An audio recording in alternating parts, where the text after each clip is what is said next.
Sikaledi Africa Malupakani Suhondolwayo Izwa imitanda soyetu Kosi Sikaleda Tina Lusapolwayo Morena Buluka Sichabasa Yesu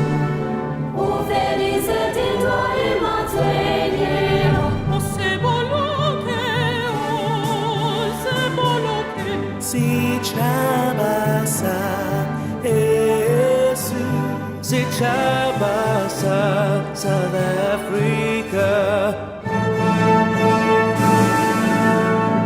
Eighty blow van onze hemel. Eighty diep van ons hier. Waar ons ewige gebergd is, van die kranse antwoord gee. Sounds the call to come together. Let us live and strive for freedom in South Africa, our land.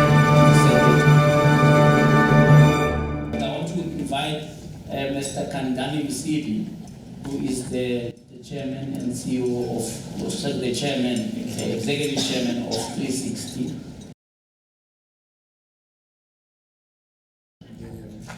Mr.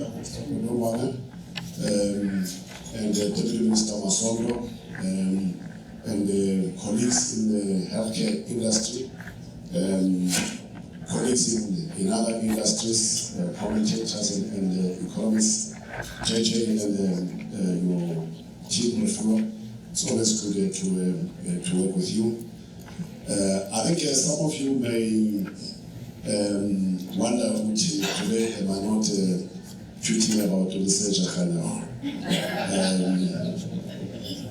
I must just explain that I have we run two groups, DAF's group and the 360 GSG. On the DAF's group, that is where we fight with the regulator, with the state. The Minister of Finance is online there. This letter reports to him, and the Minister of the Deputy Minister. These are their people. We fight them that side. So that's one side of my personality. But more importantly as well, that's where we run house group. So we bury people at that side. So I have that personality that fights and that buries that side. On this side, which is the GSG, we're into medical aid administration. We want you to improve your health. We're investing in biotech. We in the process of finalizing the transaction with CDE, where the company is investing in artificial intelligence, the use of artificial intelligence for diagnostic of diseases and all sorts of nice things that they do in pathology. There's a lot that this group is. It's almost and all the economists. I think Mason is a political scientist and economist, and the prof there. They made predictions and they advised the state. But if things don't go the way that they say they will go after the state has taken their advice, there's no consequences on them. I want to tell a story about the pharaohs. The pharaohs, when in the olden days, they used to consult the seers, who are the forecasters, who would tell the pharaoh by studying the flow of the Nile River as to whether there's going to be a bumper crop or there's going to be a famine. Right? Now, if there's going to be a bumper crop, the pharaoh would declare war with his enemies and go out there and start wars. And if there's going to be a famine, the pharaoh would go out and make peace with everybody. Now, if the seers got it wrong, if the economists of those days got it wrong, they got beheaded. Because the consequences were too dire for the state in that it will declare war when it doesn't have the resources to fund the war. or it would have gone about making peace when it had an opportunity to go to war and conquer enemies. Right? And as we debate today, the budget which the minister read is a significant document for the country. In fact, some even believe that it is much more important than the state of the nation. I don't know if there are any, or there has ever been, under any president, a breakfast session to debate the state of the nation. I think it ends in Parliament, but the budget continues. It's the most important event for the country. And it's an event that shapes our lives in terms of how we look at tax and how the different services that get from the state are going to be funded. I'm sitting with the CEO of the SABC, and she says they were not allocated any money, Minister. So there's a question for you there to say, how come there's no allocation for communication? And it comes from the advice of these economists and the number crunchers. They made the decision and they advised the minister, and the minister accepted it and they presented it as a budget. And having said that, ladies and gentlemen, we welcome you all, and we hope you engage the minister and his deputy robustly, and we get to have an understanding of this budget. And thank you very much and enjoy the day.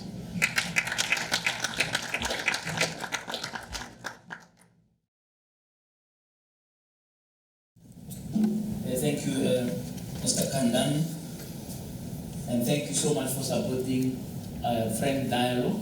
We have supported us to have a number of conversations between the National Health Insurance, and there's still 7 other dialogues to happen. I think we have to wait until May to see which minister must engage. Hopefully the same minister, I'm not sure.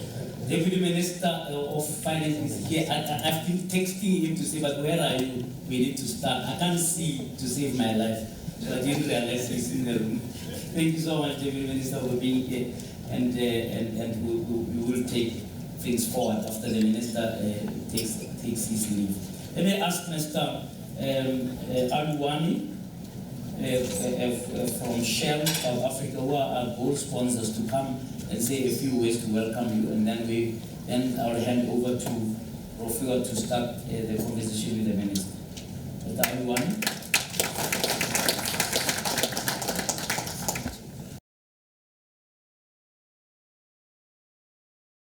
Thank you, and good morning. Honorable Minister, Honorable Deputy Minister, ladies and gentlemen, all protocols observed, of course our host today. In case you don't know what Shell does, let me try and tell you what it does. Let me start there. We are an energy company that is really committed to providing more and cleaner energy that the world needs today and what the world will need in the future. And we see ourselves playing a role in terms of the balanced energy transition moving forward. And maybe turning to the budget speech side of things, I would say, Honorable Minister, you did a very great job, tough balancing act, and I would say you tried to really share the love across the board overall, and you really showed a deep commitment to fiscal discipline required to avoid a debt crisis, which will further, really challenge our economy. And there was really a very good focus on, key industries that all of us are always complaining about, electricity and logistics. And you're right, the pie is small, and all of us are worried about the pie that is small at the moment, which is an economy that is not growing, means that you have less resources to can redistribute across the board. And therefore it means that all of us have to work to make sure that the economy grows and that we can be able to create jobs, and people can also be able to deal or contend with the rising cost of living. In acknowledging the tough job that the minister had and sharing the love across, I'll be doing a disservice if I didn't complain a little bit, Minister, so that next time when we talk about energy, you also think about liquid fuel side of things. Because I think in the speech there was a lot of emphasis on the electricity side of energy, but nothing much really on our side of the of the fence. So I'm going to be a little bit selfish and say for our industry, I think it was a lot more neutral, a lot more muted, in that it didn't necessarily say, how are we going to mobilize new resources to grow the industry? How are we going to mobilize new resources to either remove both structural and regulatory reforms, which can really unlock further investment. And one area specifically, I would say for the longest of time, industry has been requesting, for a recovery mechanism in order to introduce, what is called Clean Fuels 2. And over the years, all that we've been doing is to postpone when Clean Fuels 2 can come in, and which is something that's important for reducing the emissions in the economy. But we do need a recovery mechanism in order to get the necessary investment in this space. On other areas, I cannot really overemphasize the importance of the logistics and the role that Transnet play in our economy. But often when we talk about Transnet and what it does, we often think about the other side, mining and others. But for us, we are dependent on Transnet every day in terms of the ports, the pipelines, and reliable rail. And that also then has a balance in terms of what we can do on the roads on the other side as we transport fuel. We hope that the guarantees that have been, although conditional, that have been given to Transnet will really help to unlock the logistical challenges that we all face, and that we can be able to do business in a much more smoother and better way. Maybe one area that I would say is a bit of concern for us in the liquid fuel side of things is, the kind of work that Transnet is doing around ports and reforming ports, and what that really means in terms of the sustainability of the industry and tenure at ports. Because we see some of the proposals as the kind of proposal that will actually increase the cost of doing business for us in the long term, and having to contend with that in an environment where the price is regulated will be a very difficult one. On the other side, I would say, if you will indulge me, this is just a challenge. At the moment as we sit here, I would say that South Africa is sitting probably with untapped potential in terms of the oil and gas industry, especially offshore. But we just do not know what we know or do not know because we've just not explored. And I will even dare say that a number of countries around the region, some of them are neighbors, I will not name names, are further ahead in that journey of really understanding the kind of resources that they have and how they can be able to unlock those resources. And so for us in South Africa, it will be important that we do get to that point where we can really design a framework that balances both affordability, access, and sustainability, so that we can be able to tap into these resources that we have. Last point that I'll touch on, the minister was very right in terms of, we need to get value for money in terms of our budgets. And I do believe that if all the money that is allocated in South Africa that we have today, and we're getting the full value of each rand that was spent or allocated, I do believe South Africa will be a very, very different place today, the way it looks. But maybe enough of my pessimism. I've really spoken about all the challenges and the things that we could be doing. But I also hear, some smart people say that pessimism always sounds smart and more plausible than being positive. So when you are a pessimist and you say, I don't think this is going to work, apparently you sound much more smart. But I want to leave you with this story because this is part of the conversation that we need to have here today. Imagine in 1946, and you were a Japanese academic, and you stood up in front of people, who had just endured a war, and there was hunger in the country, and you said to everyone, guys, have your chins up. Within our lifetime, our economy is going to grow to almost 15 times the size it was before the end of the war. Our life expectancy is going to double. Our stock market will produce returns like you have never seen it before, and everything else like that. I'm sure all of us will agree that someone will look at you and say, are you really mad? Are you okay? Do you need a doctor to check you out? But so I leave this challenge with you that as much as we contend with the challenges in South Africa, we also have to contend with them with a sense of positivity and believing that if all of us were to work together to find solutions and make contributions, because often we talk about let's find solutions, but I think we all have to work together, we can definitely realize the potential of this great country called South Africa, because there is so much potential. And I guess sometimes that's why we are always sad, because we see the potential, but perhaps remains untapped. So with that, thank you very much and welcome to these discussions. Without any waste of time, let's go to Rofhiwa, and if you can start talking to the minister, hopefully he can hear you. Over to you, Rofhiwa. Good morning, everyone, and thank you for having me for this important discussion today. As the Prof said, I am Rofhiwa Madzena and I work at eNCA. Minister Enoch Godongwana, thank you very much for joining us this morning. I just want to confirm that you can hear us. Yes.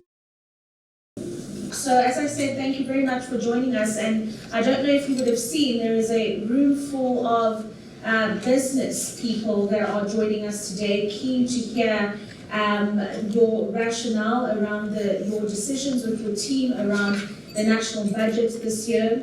And it's going to be a very important discussion, Minister, because a lot of criticism has since come out on it, and some positives as well.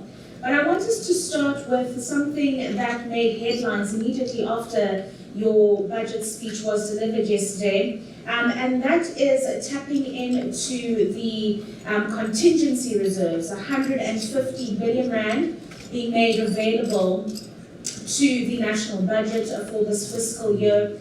Are we really at the point of a rainy day? Because many have said that perhaps we haven't reached that point and there were other options that your department could have looked at and not necessarily go for the family jewels because all the credit cards have been maxed out. I'll be interested for people saying why are you and go for other organizations. For those who say, well, what those things are. The second point is, it's interesting, last year, a number of people attacked us for not tapping on this envelope. You will say like envelopes like AEM and everybody else. Now that we're doing it for being criticized. Let me put the following. In 2002, the art reserve was in a lost situation.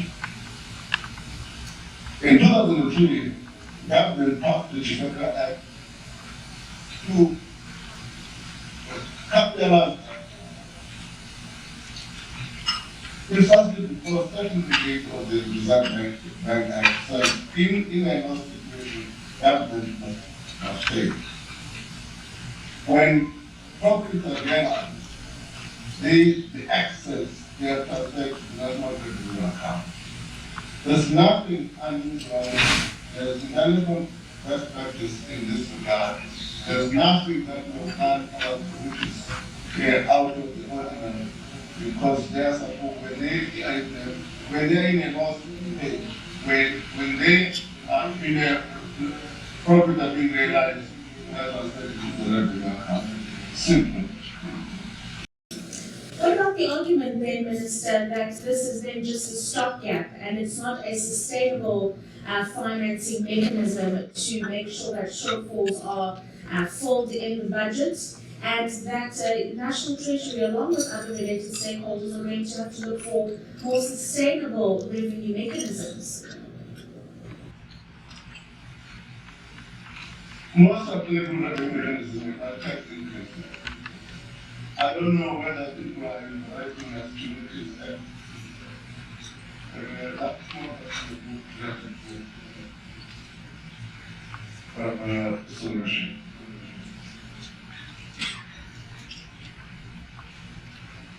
We opted not to take that route at this stage. We move to a kind of both consumers and businesses are facing.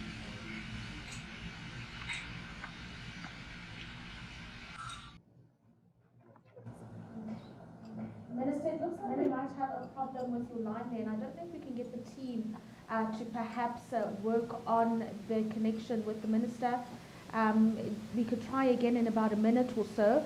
In the meantime, Prof, I don't know if you engaged with the budget speech on the day that it was delivered, and if you had any immediate thoughts on that delivery. I must say that the Minister did give himself 8 out of 10 for that budget. He was engaging economists in Cape Town yesterday, and he gave himself a solid 8 out of 10. Working with the circumstances around him, he thinks that he and his team have put together a decent national budget. So your thoughts while we try and get the minister's line stable? Yeah, otherwise we'll have to get the deputy minister to do what the deputy minister has to do, which is to deputize at this rate. Because a lot of people thinking that maybe that's what could save money if the deputy ministers were not there. But I think today he'll prove them all wrong for taking things up the whole morning. Look, this was an election budget. Let's not mess around, okay? Because ordinarily you would be crying that the minister has increased personal tax. That didn't happen, or corporate tax. That didn't happen, right? Or VAT. That did not happen, right? But maybe in a year's time, or after the new State of the Nation, which will happen in June, because there will be another budget maybe in October, we could have all of those things coming on stream. Because that would be the alternative you're talking about, other than tap into the reserves, right? They come to you and me say, no, let's leave the reserves, let's go to these ones who must pay more than 45%. And I think that's the point the minister was starting to make there, is that the only other sustainable mechanism here would be taxes. Yeah. You understand? So that's the first category of where one could say that may be an election budget. Not that it's a bad thing, it's just the reality, right? And then of course, 100 rand, I think it's 100 rand, you increase umdende. Yes. Because if you don't do that, then the people who are your big constituency will say nothing was there for them, right? And of course, with the inflation and so on, you could even say that it doesn't even really come close. But that is an issue that when we come to talk about the economic growth later, we need to interrogate, is this sustainable that we've got 26 million rand, 26 million people on social grants, right? How far is that runway? You know, and are we going to be talking big? I mean, that didn't appear anywhere. Maybe when the panel comes and a deputy minister, they can also weigh in that. You know, are we ever going to see some kind of a social structure that is worse than what we have, or better, depending on which angle you are talking, we were talking to us about.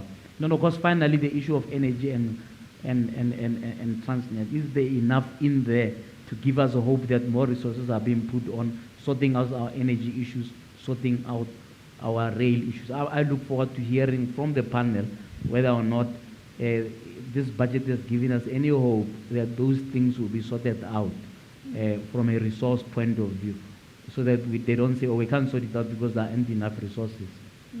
Absolutely important points there. Let's see if we can try and get the minister back on the conversation. He would have heard what the Prof had indicated with some of the salient features that he took away from the budget. Minister, you were talking about the fact that the only other alternative than to look into the contingency reserves or the family jewels would be to increase taxes, and the Prof indicating that it was an election budget, and this is obviously not something you were going to consider at this point in time. Would you like to continue with your thought? Let me just say, most of the questions the Deputy Minister has part of the team that crafted the budget like me, he can easily deal with this matter because we're starting to communicate with you. One other point I want to make, in October, we don't make the budget, but we present fiscal framework for the following 3 years. I suspect, unless anything unusual happens, there's not going to be another budget this year. The next budget will be in February 2025. 2025. I don't know how the elections comes into the equation. A number of people think that you can do an election budget this year. It's too late. An election budget should have been in 23-24, which could influence the outcome. This one is not an election budget at all. You must have seen how do you make an election budget when you reduce over the next 3 years the expenditure by 80.6 billion rand. So we're not trying to be populist in making this budget, but trying to make sure fundamentally fix the balance sheet of government, but at the same time maintain the cost services. That's basically what we did. But I would request that there's this network problem that DM is there. He been part and master of this program. Maybe I should step off. Thank you very much. I would actually agree, Prof, if that works for you. Yeah, Just for the, and I would then ask for the Deputy Minister, Dr. David Masono, to please replace Professor JJ Tabane in the hot seat so we can have a short engagement before we open it up to the rest of the room. You are going to earn your salary now. Thank you for coming. So can we pick it up on that point? If we didn't have to look into the contingency reserves, DM, what would the other sustainable financing mechanisms be? And I found it quite interesting that the Minister said this was not an elections budget, that would have had to be done a year or two ago. So why not look at increasing VAT by 1%, despite the pressures it would cause? Because that automatically would bring about almost 25 billion rand to the tax revenue. So perhaps engage us on that. Yeah, as the Minister said, I think tax is the most sustainable way of financing government expenditure, but tax comes from economic growth. Yeah. And therefore, it's important for us to focus on economic growth because out of economic growth, you are laying the material basis for you to generate tax. More people are employed, more companies are making profits, because that's how you basically generate largely revenue. In fact, even lenders, when they decide on lending you, they look at your capacity to pay that debt. They look at whether your economy is growing to generate enough revenue for you to service that debt. So it's like a bank. They look at you, Prof, on whether you can pay this loan and look at your income stream. And when they realize that, no, you may default, they either increase the interest rate or interest payment that you need to make on that debt, or they say, no, thank you, we're going to look at other clients. So we have to look at economic growth, and maybe later in the conversation we'll talk about how we get this economy growing, because there's a limit to tax increases. There's an economist, it's Arthur Lafayette. As a result, there's this Lafayette curve, which says that you can increase your tax rates and increase revenue on the other side, but there's a tipping point, there's a limit, there's a point where it becomes economically irrational for economic agents to engage in economic activities because all their income is going to go to tax. What do? They either find ways of avoiding tax or saying, you know what, it's irrational for me to get involved in business. So there's even a limit there on how much you can go in for insofar as taxation is concerned. So the best way of increasing tax is to increase the base, not necessarily the tax rate itself. So if you have more people that are paying tax, you're going to increase your tax. But if you're going to target a few business people because the economy is not growing, those business people will eventually find it irrational for them to engage in it. So the question about building the tax base, building the economy, getting more business people investing in the economy and making returns, and more people getting employed is the most sustainable way of financing and growing our economy. And I'm glad you bring that up, DM, because one looks at our budget deficit and wonders if that is of great concern for the National Treasury team, the only way to manage all of the expenses as we have as a country is what you've just said, economic growth. We're not seeing that. There's a lot of stagnation, and yet the borrowing and the borrowing costs have ballooned to levels that are quite concerning, given what was indicated by the finance minister on Wednesday, just by interest or servicing costs alone. So the rationality around the continued borrowing, despite the basically no growth that we are seeing as a country, because the ability to pay back, as you mentioned, depends on economic growth and cash generation within that economy.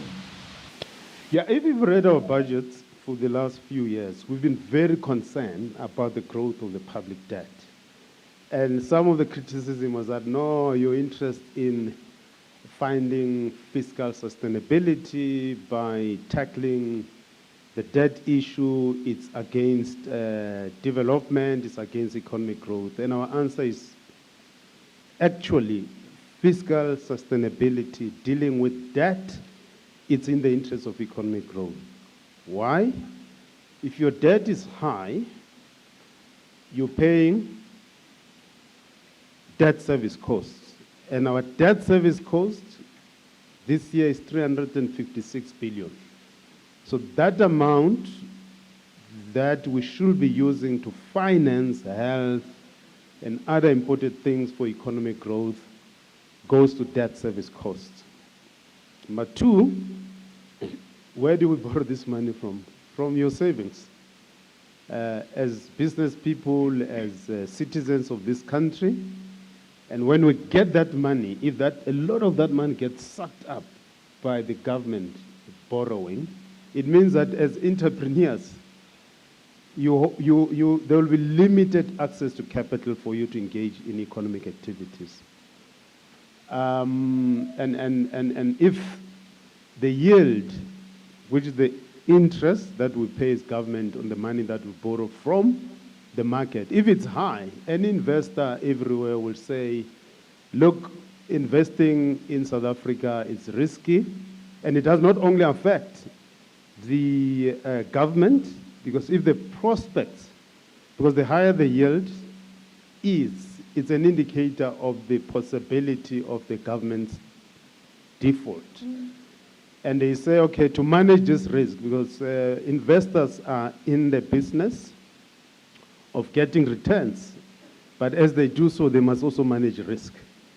And if you're investing in a bond, government bond, where the capacity of that government to pay is lower, you're going to increase your interest payment. And it does not only, as I said, affect the government, but also entrepreneurs or businesses operating in that sovereign, whether in the listed markets or unlisted or property, or that has an impact on the cost of raising capital for you. So we are tackling debt, and we say the best way of tackling this debt, let's have what our strategy is, let's have what we call the primary balance surplus. In other words, the revenue that we collect each year must be higher than our expenditure. And if you have that, it means that your deficit, your gap in the budget, it's lower, and the need for you to go and borrow money, it's lesser, it's reduced. And what it does, it's your debt service cost as well also goes down. And in other words, your borrowing requirements go down. And eventually, your debt over time, it's reduced. But let me qualify this issue around the debt by saying debt in itself, it's not bad. The question is, do you have the capacity to pay that debt, to service that debt? But number two, what are you using that debt for? And that's one of If the you are big using that debt for consumption or bailing out SOEs from 2008 to 2022, 2023, we spent 500 billion. Yeah. bailing out SOEs, and I'm afraid to say only 3 were saved through bailouts. The rest is money wasted. Yeah. And that is one of the big problems, isn't it? It is. That we borrow to close the gap on things like the SOEs, where we still haven't learned a lesson with the likes of ESCOM. So it brings me to the issue on Transnet then, and the plans and the roadmap that has been developed to deal with that issue. The 47 billion rand guarantee that has been announced by the minister, with conditions which include focusing on the basics of operations at that particular port. But DM, I want to give you an example of a company, Kumba Iron Ore, that had approached Transnet to take over the running of its iron ore rail line, which Transnet rejected. And Kumba obviously had done this with the sense that it's got the resources to maintain that particular line because it's its most lucrative one when it comes to export revenue. But this was rejected by Transnet. As the National Treasury, does that concern you, that rejection?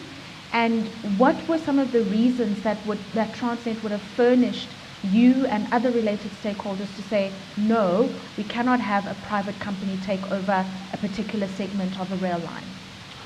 So, through Operation Vulindlela, which I led as Deputy Minister, we've looked at all the network industries and we said, look, part of the reason why our economy has not been growing, it's on the supply side, the supply of electricity, transport, logistics, telecommunications. And the reason why there's been underperformance in those network industries has been the monopoly of the state-owned entities, Transnet included. And we said, let's liberalize these sectors. Transnet, let's have a third-party access policy which enables the private sector to operate on our rail system. And unfortunately, they've issued an RFP that said you can only have access to that rail for 2 years, and it just didn't make sense. We went back to them, and thanks to the president, he held the Transnet accountable, and they will be now required. So that problem for Kumba of them coming in to operate on the rail, it should be resolved because the policy enables companies such as Kumba to bring in their locomotives to operate there. But one of the conditions that we put before Transnet, when we provided them with that 47 billion guarantee, we said, you've got to, invest in your rail. Of course, there's backlog there, but also bring in the private sector in investment, in upgrading the infrastructure that they have. But on the ports, bring in the private sector. And many of you, you'll be aware that there's already investment, private sector investment in Durban Port in order to deal with the logistical problems that we have. Because one of the main reasons why our revenue performance was poor was because Transnet was not performing. They could not transport goods, and as a result, the corporates were not making profit, and it shows in the revenue. So it's very critical and urgent for us to sort out this problem of transport logistics and other supply side constraints that we have, including energy. And to make sure that we don't have a repeat of ESCOM, how will we ensure the oversight of those conditions being met by Transnet? They've got to report regularly to National Treasury, to Cabinet, but also to the public representative, which is Parliament. And there have to be consequences for underperformance. We can't say, here's performance, and the performance is poor. We just say, no, it's acceptable. There has to be consequences for the board, for the management, because failure to provide these services is basically affecting the economy very badly. And as Arwan was also saying earlier, some of the challenges that they're experiencing themselves from Shell in transporting liquids and other things that are imported for their business. It's affecting everyone very, very badly. It's affecting the economy very badly. We are not able to generate the revenue which is necessary for us to perform the things that we've got to do as a state, providing services to poor people in rural areas, in townships, and everywhere. I'm about to get into our final theme before we open it up to the floor, DM, but you've got a very clear understanding as a department of the issues on the ground in the real economy. Why can't we get things done a little bit more faster, a little bit more with urgency? Is it a lack of political will, perhaps? I think there's a political will. If you look at energy, I mean, the liberalization of the energy sector has moved faster, yes, not faster than what I would have liked it. The energy sector in the past, you could only, as a private person or individual or business, produce, generate energy and up to 1 megawatt, and we've liberalized that. It was 100 megawatts, thanks to the president, who said, for us to get faster in dealing with the energy issues, let's not just rely on one company, ESCOM, to provide energy to us, because we've seen what systemic risk it has generated for the economy, the failure to provide energy. We've liberalized that. And of course, there's a lot of private sector energy generation. The key task now, and I see the board member of the ESCOM, who also Triforsa, my investment chair committee of the PIC, their task is, maybe she can speak about it at length. Not only their task, all our task is how to get that energy which is being generated has been generated by the private sector in Northern Cape, Eastern Cape, into the grid. And you require the transmission infrastructure, 14,000 kilometers of infrastructure that you require to get that energy into the grid.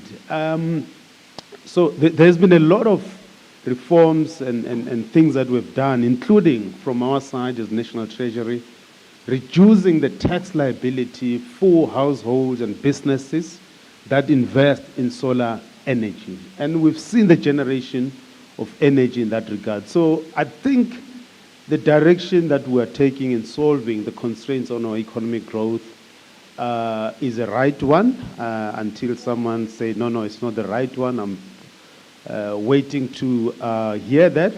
And I accept that a lot of complaints and quibbling, right quibbling, is around the pace. Yeah. And sometimes the joke is that are on that journey for us to resolve some of the constraints that we have on our economy. But the political will has been demonstrated on a number of fronts, including on energy, transport, logistics, and so on and so on.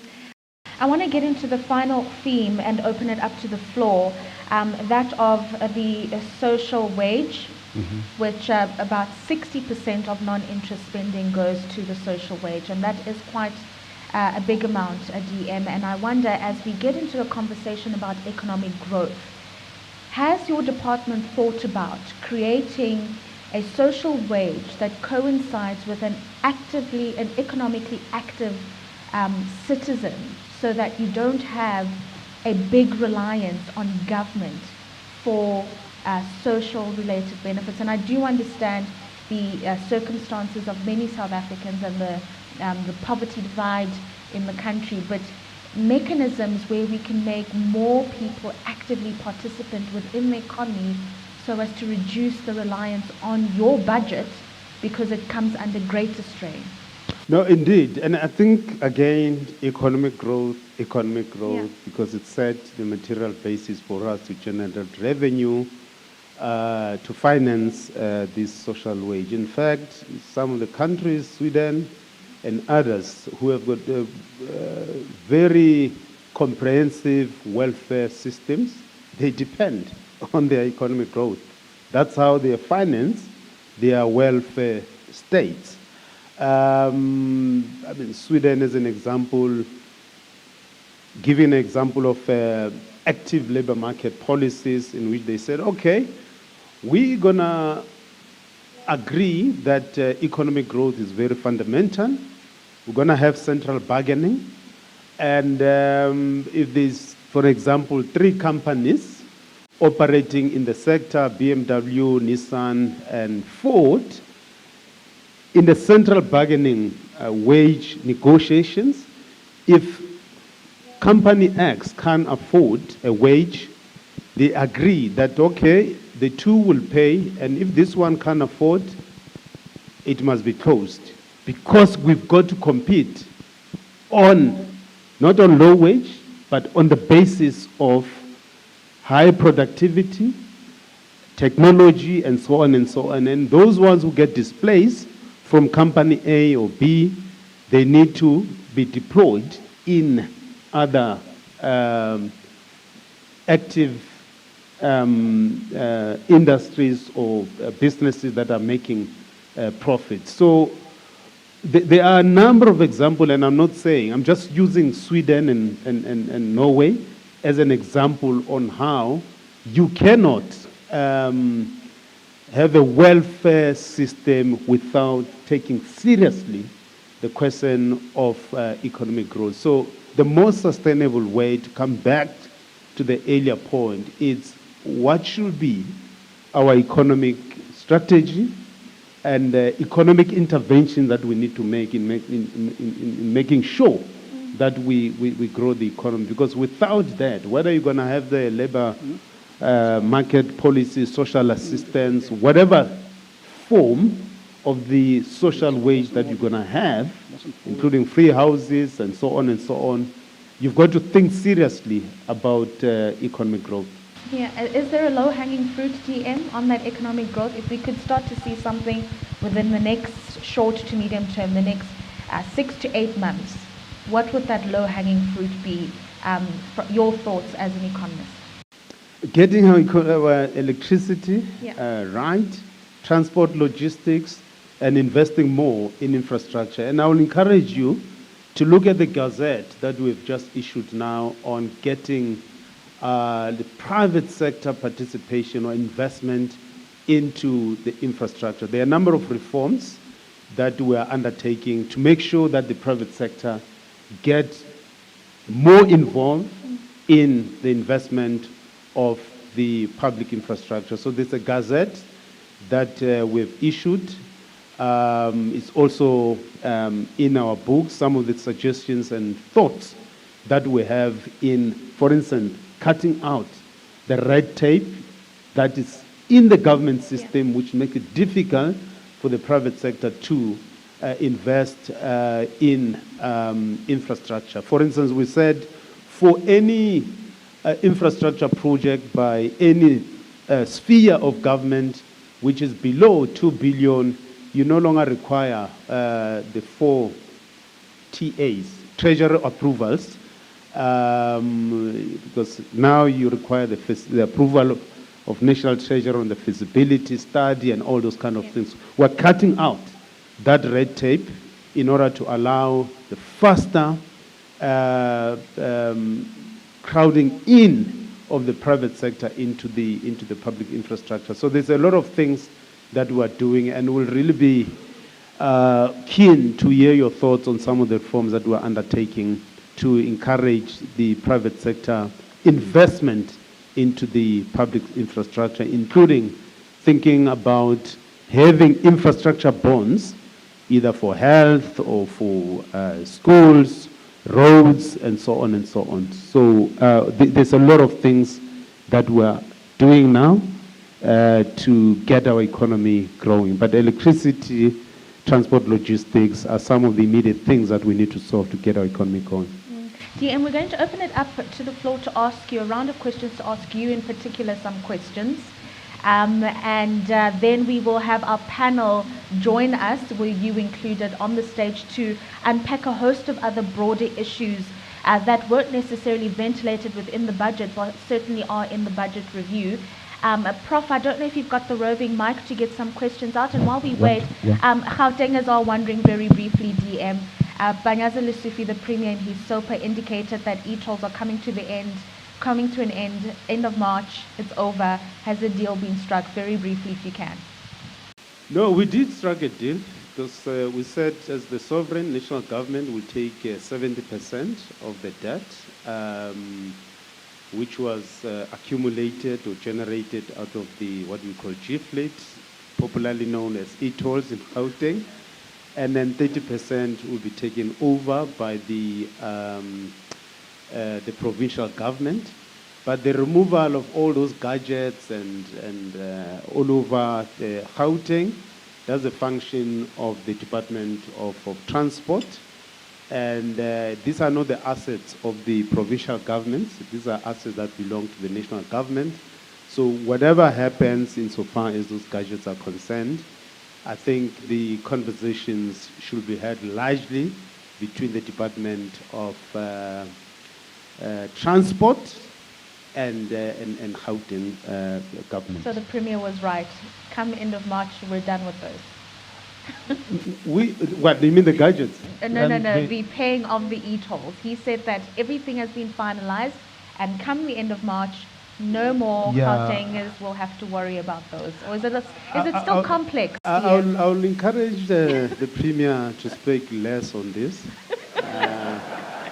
because I'll really encourage him to speak less on this, and then allow the conversations to be properly handled within government, and proper announcements should be made accordingly. Thank you, DM. Let's because open otherwise we confuse you as citizens, but all I want to say is that I think the settlement has been done, that we have to sort out the debt in the manner in which I've basically articulated, and the issue about those who paid, what happens to them, and those who owe, what will happen to them. Those are the details that we need to sort out. I wouldn't want to pronounce, even if I feel that we need to make certain pronouncement in the context of elections and all that, because I do think that even in the moment of an election, we have to communicate responsibly as leadership. We shouldn't just be making announcements as and when we go, because I don't think that it will be responsible leaders to make statements that are not fiscally and economically sustainable. But overall, the debt question has been solved, and other things, proper announcements will follow as and when we go. Thank you very much, DM.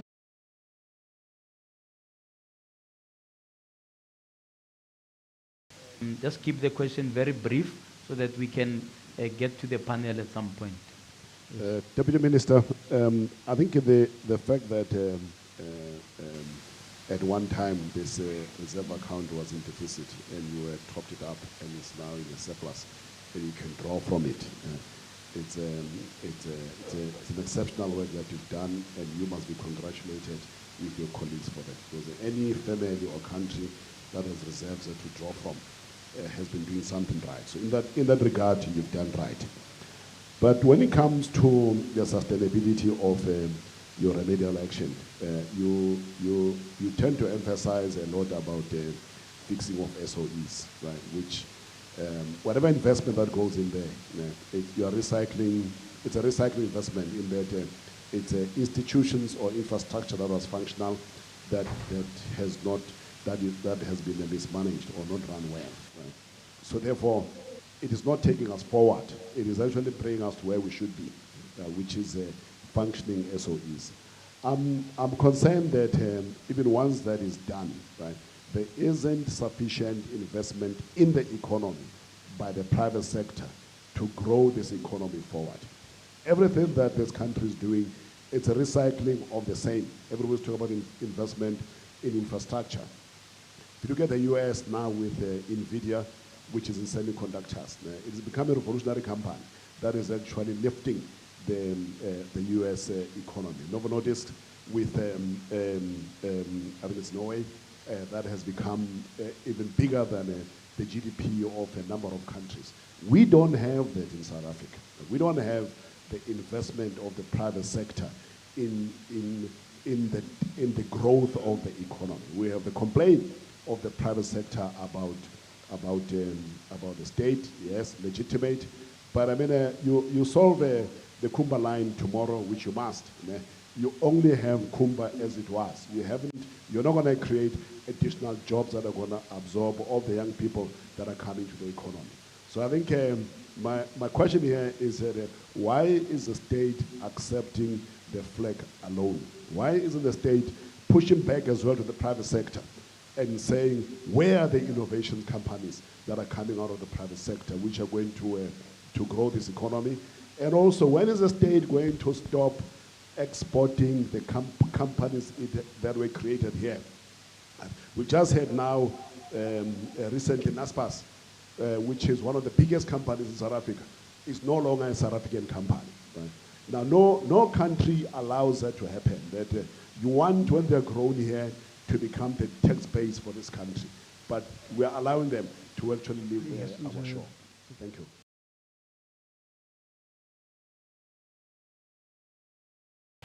Good morning, everyone.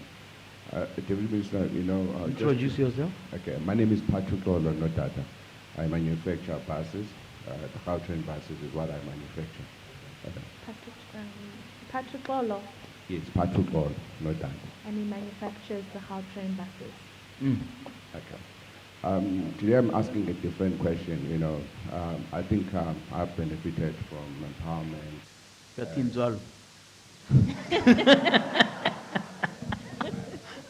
I've benefited from empowerment, from localization and all.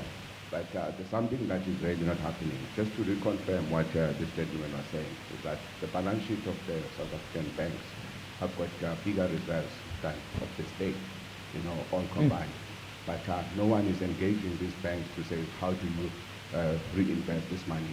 International banks are coming here to say that we're being approached by the South African banks to externalize their cash resources by investing in other economies because they don't have confidence into the South African economy and all of that. And I don't think we, as government, we are doing enough to engage these banks so that they can be able to redistribute and invest locally, as this gentleman has said.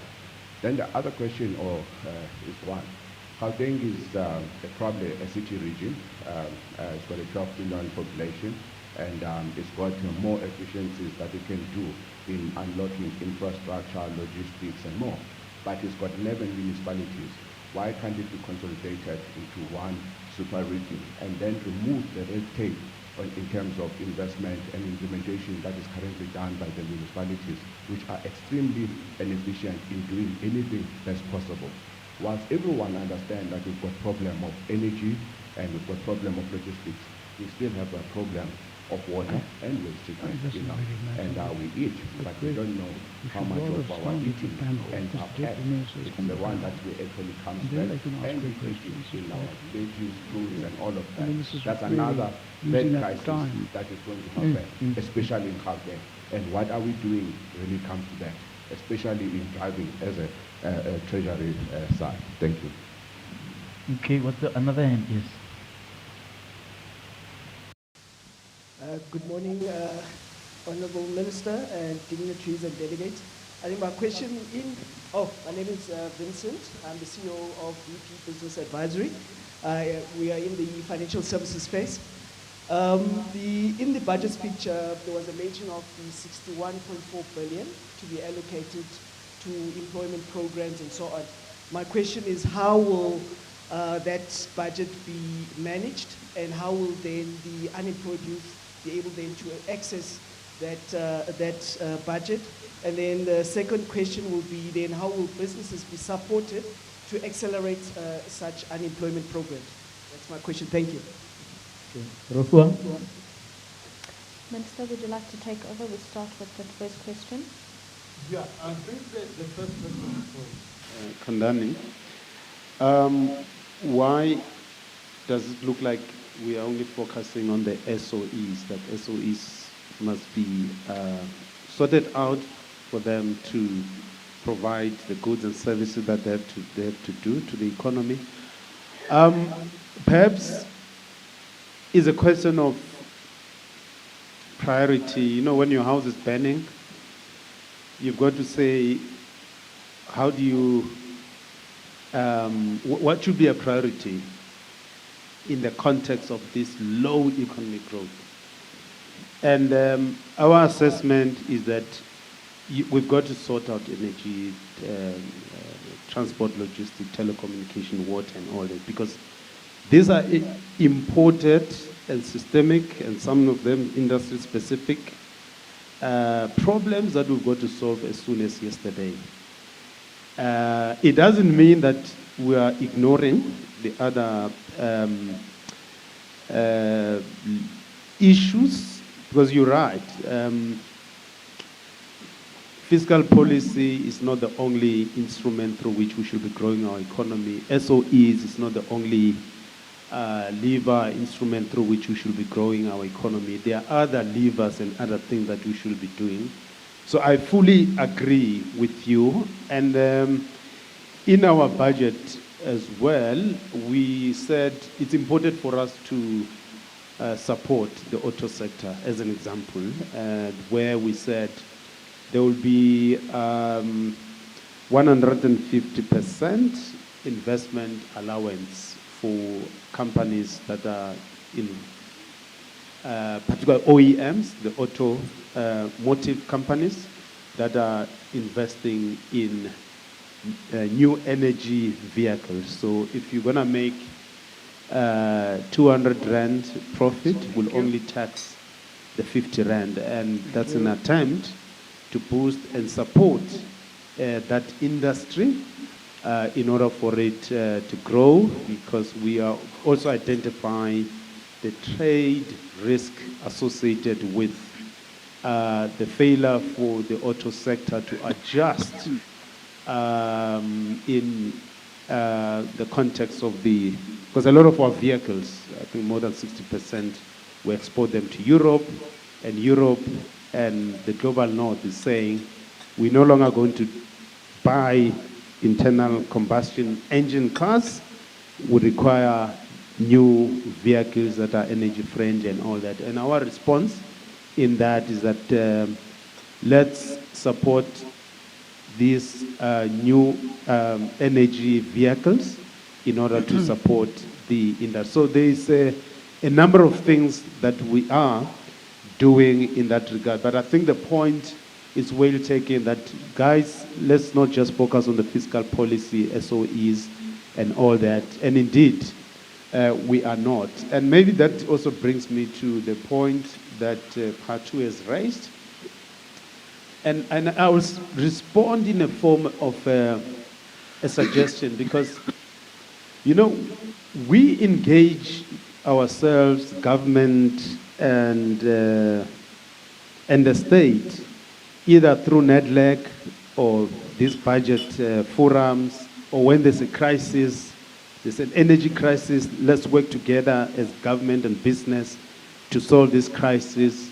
It's logistics, let's come together and resolve this problem. It's COVID, let's come together and resolve this problem. I do think that as a nation, we've got to have a much more structured way of engaging between ourselves, business and the state, including labor. There has been an attempt by the former president, Mbeki. He established what he called an international business council, which brought business and the state on a much more structured way, in a much more structured way and a proactive way. And President Ramaphosa has brought in these investment conferences that we have annually. I do think that we need to improve on that, in my view. Maybe the new administration will think better in engaging or improve in the way in which we engage the state and the investment community.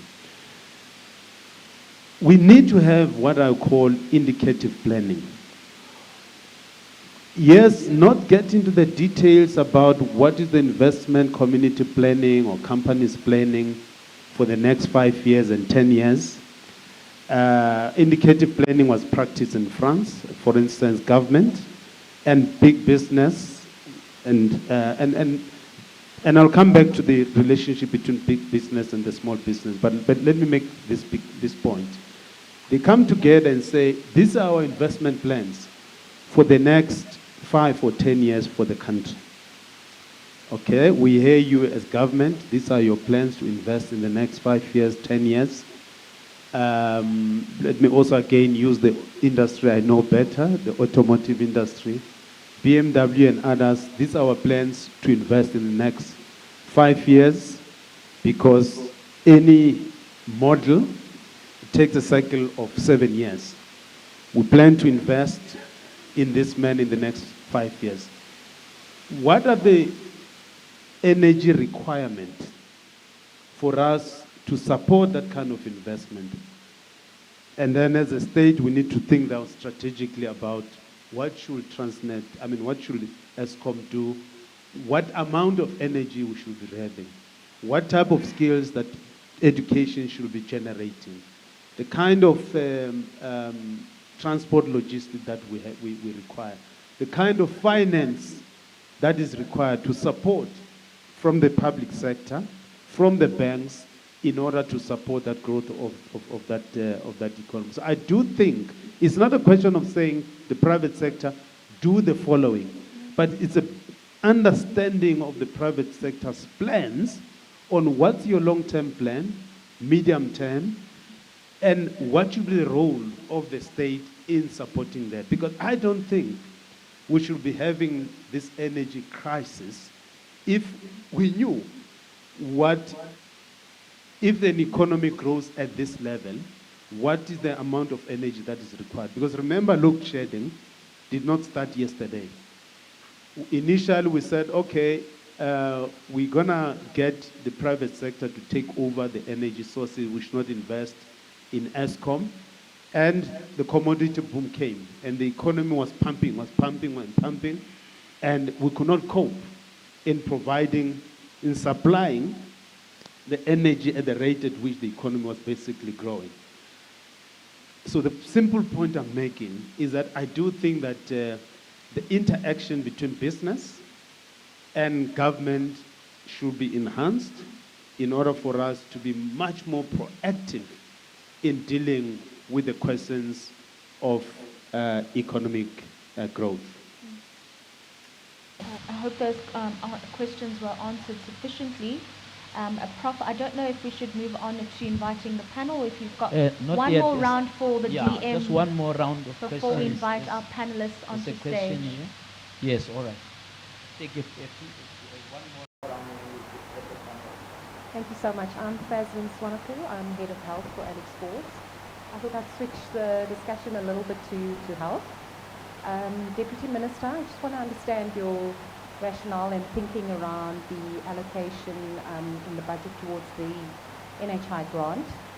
And maybe a little bit cynically, is there some provision for your war chest in terms of legal challenges that might be coming up? Yes. Thank you very much. My name is Jan Mokhanwa. I'm not going to try and politic here, Prof. National Leader of Citizens. We are on citizens.org, Citizens with ZA.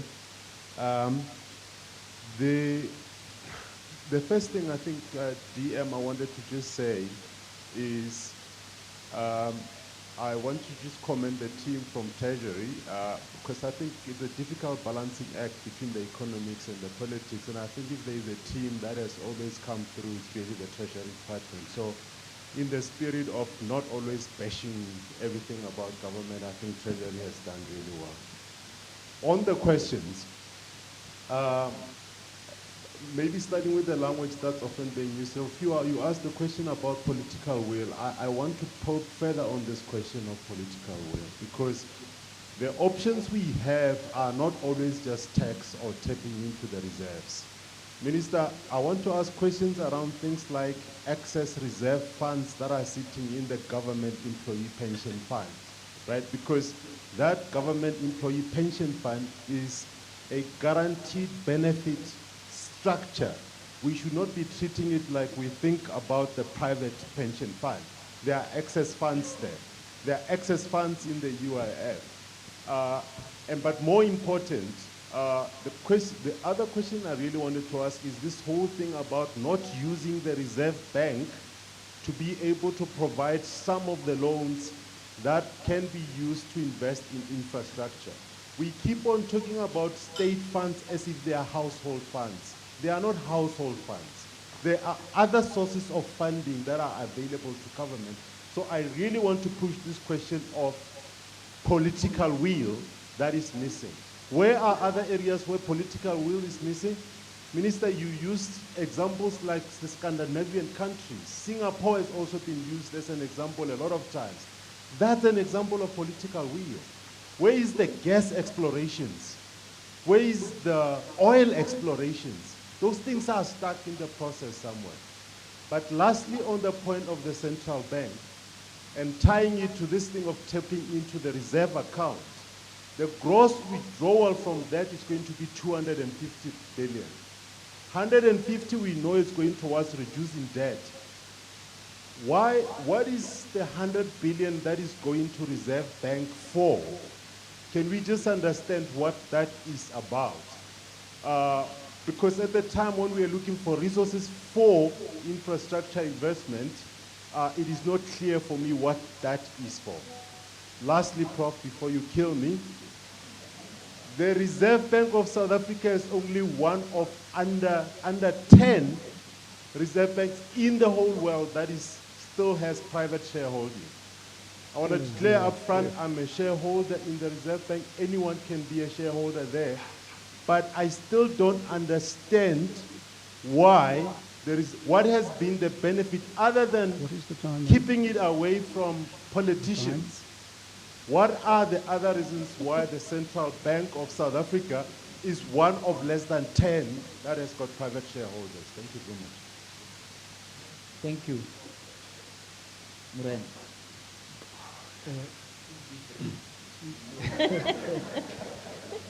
My name is Khosi Letape, currently an unemployed specialist. My question is in relation to health, where there's been challenges with employment of healthcare professionals. We brought in people during COVID that we let go because they were funded on a conditional grant, which then disappeared. When it comes to health, there was a strike, and now Treasury has found money to employ the doctors. Do you ask the Department of Health for a proper, sustainable business plan in terms of their human resources health plan and how it gets funded? Do you ask them to give you a plan that says, we need so many nurses, so many doctors, and we need them forever, so that you don't give them money for 1 year, then after a year, we have the same problem. The same approach that you have on businesses like Transnet to say, where's your plan?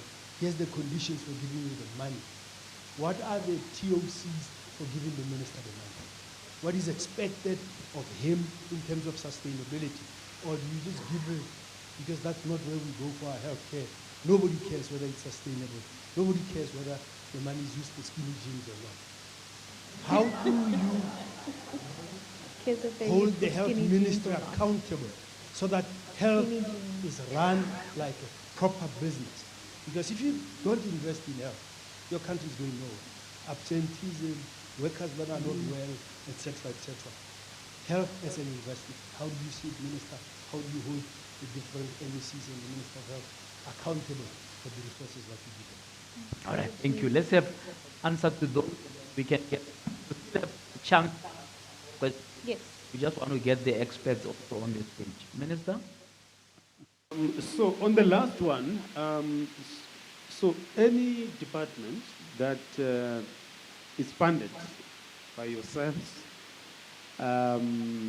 and we do the allocations on our behalf and eventually go to Parliament to present this budget and it gets debated. Any department that does so, they do present their plans, we interrogate those plans, and there's always, everyone will give you expenditure plans, but they will not give you revenue plans. That's the nature of our job. That's why there's always a tension between us as National Treasury and the spending department, because they will always give you expenditure plans and no revenue plans. Maybe it's the nature of National Treasury or Treasury everywhere, including in your organizations. Spending units will always give you spending plans and they won't tell you where the revenue will come from, and there's always a tension in that regard. But in that tension, in those conversations, we do ask those kind of questions around prioritization and how we should be dealing with some of the important issues in that regard. And in each unit in National Treasury, which is responsible for public finance, we do have experts who make interrogations in that regard. I mean, the chief director for who's responsible for the social sector is Dr. Blackshaw. He's a medical doctor. I understand the issues in health. So in each area that we are responsible for providing financial support as National Treasury, we do interrogate, and in each area we do have experts in education who understand how each sector operates and what are the requirements in that regard. And of course, funding is not always sufficient, but we have also in the health sector, education and police, tried to reverse some of the expenditure cuts that we announced in October.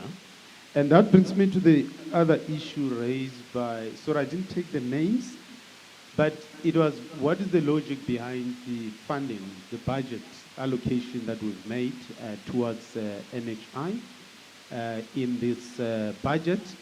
Look, our approach is that whether there will be legal challenge or no legal challenge, we've got to sort out the capacity of our health system to deliver health services to South Africans.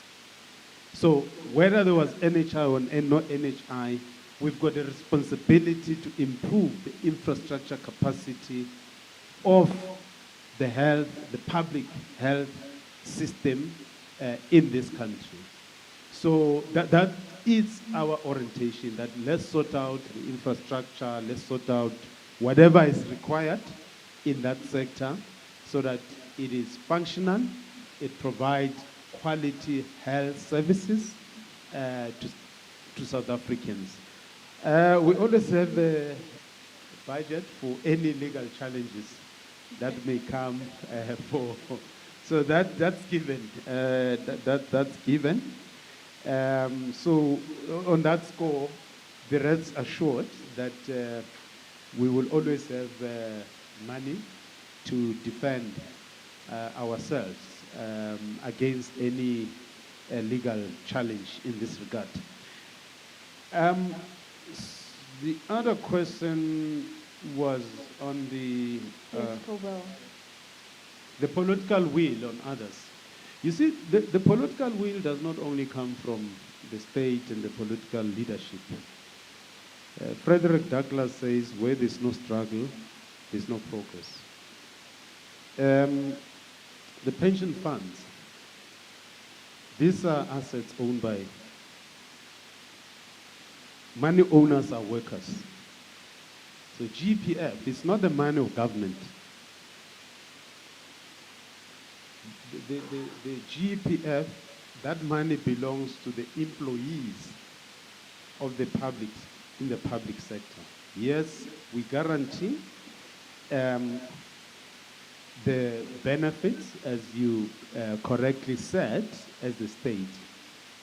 But it's important to take seriously the views of the workers, the money owners, on how this money, because wearing the hat of the PIC, we take the mandate from the GEPF on how we should allocate and deploy this capital in different asset classes.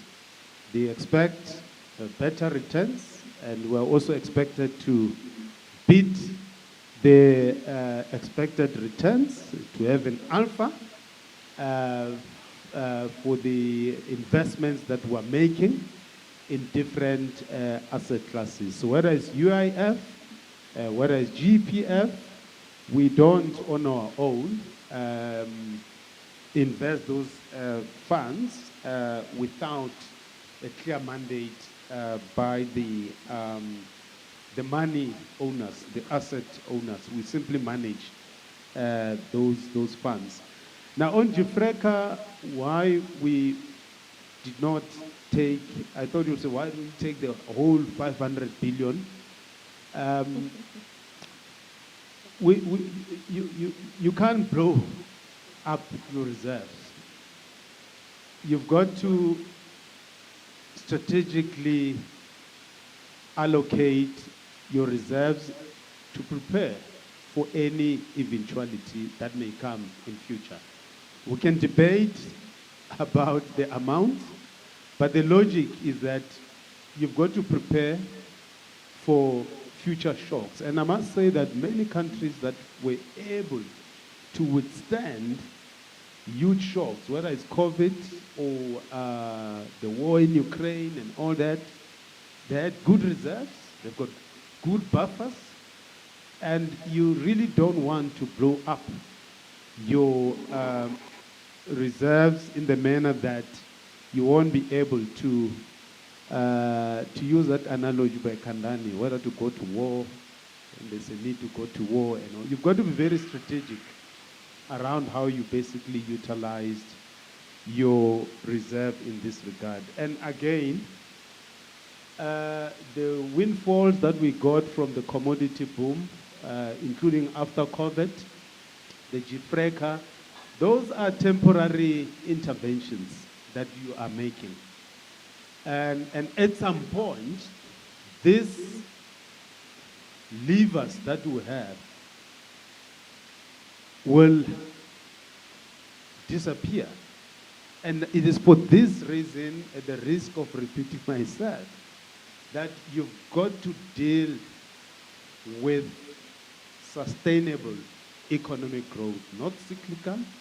That growth because there's commodity boom in this year, in this cycle, and that gives you some temporary revenue, and you take that, all of that money, you make permanent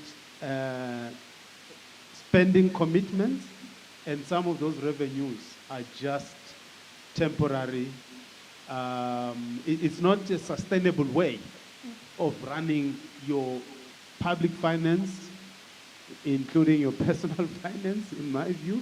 Yes, I accept that there's a difference between public and private finance, but I think we are being strategic here, and we understand that these interventions that we are making through Jifreka and the commodity boom that we have at different moments in our economic cycles, where we get better revenues from the commodity boom, commodity cycle.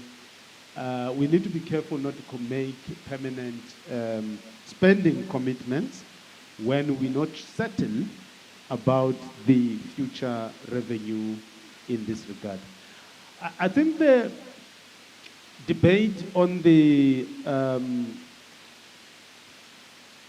nationalization of the Reserve Bank, I do think that for me the key debate we should be having is, I need to be careful on this one. I always get into trouble with Prof person.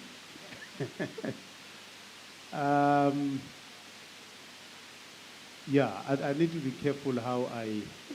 The nationalization for me is not a big issue of the Reserve Bank, whether it's private or... because we do have the lever as the department, the finance ministry, to basically determine the mandate of the Reserve Bank. And I think that's where, for me, the debate should be directed towards, because you can have a nationalized Reserve Bank, but if its mandate it's not supporting economic growth and development, it's not really that useful. Like I said, we do have a responsibility as National Treasury to basically determine the mandate of the Reserve Bank, of course, coming out of the broader mandate as articulated in the Constitution.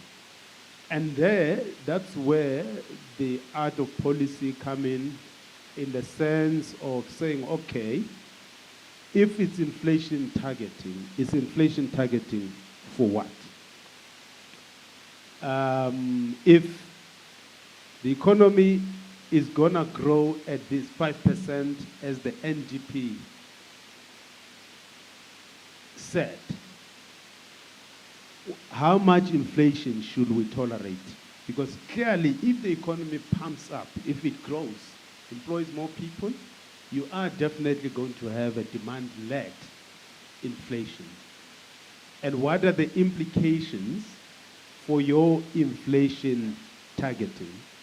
And that's where the conversation should take place around what are the trade-offs between your inflation framework, targeting, and the economic growth. And there's always been these trade-offs in economics between how much inflation you're willing to tolerate given the level of economic growth that you are anticipating as the economy, and that economic growth will generate employment and so on and so on. And I think that's where the key conversation need to take place, because if your inflation targeting is too narrow, you're basically giving the Reserve Bank a mandate that says if the inflation goes above this, the only amongst other main instrument that they have is to increase the repo rate. And that may also create other problems insofar as raising the cost of capital and contribute towards the supply side constraints that we have from the point of view of providing capital towards the economy. Because if the cost of capital is high, not because the yield, the risk premium associated with the growth of the debt, but because the repo rate is high, that can also serve as a constraint towards providing capital into the economy, and thus serving as a constraint for economic growth. So I do think that for me, the big issue here, it's the trade-offs that you've got to have between your inflation and economic growth. And that has to be done scientifically through proper modeling and making sure that your modeling and the decisions that you're making, they are not just ideological, that no, the inflation must be at this level, not this level. You've got to say what should be the trade-off between employment and inflation, between economic growth and the inflation that you have to have in order to determine the proper mandate of the Reserve Bank. And I do think that for me, the key conversation should be at that level. Thank you very much, DM. I'm sorry to prompt you there. I was just cognizant of the time because we've got an hour remaining in which we'd like to engage our panel and then open up the floor. Prof, at this stage, I'll invite you to invite our panel onto stage.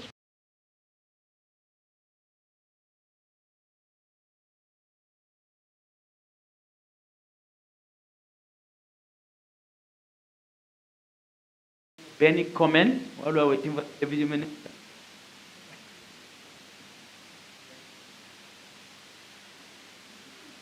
On the talk. Prof, there's one at the back there. Right ahead of you. Okay.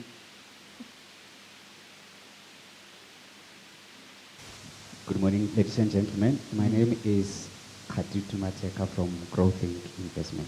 It's actually a question with regards to the two-pot system that was part of the budget, where it will be implemented as from the 1st of September.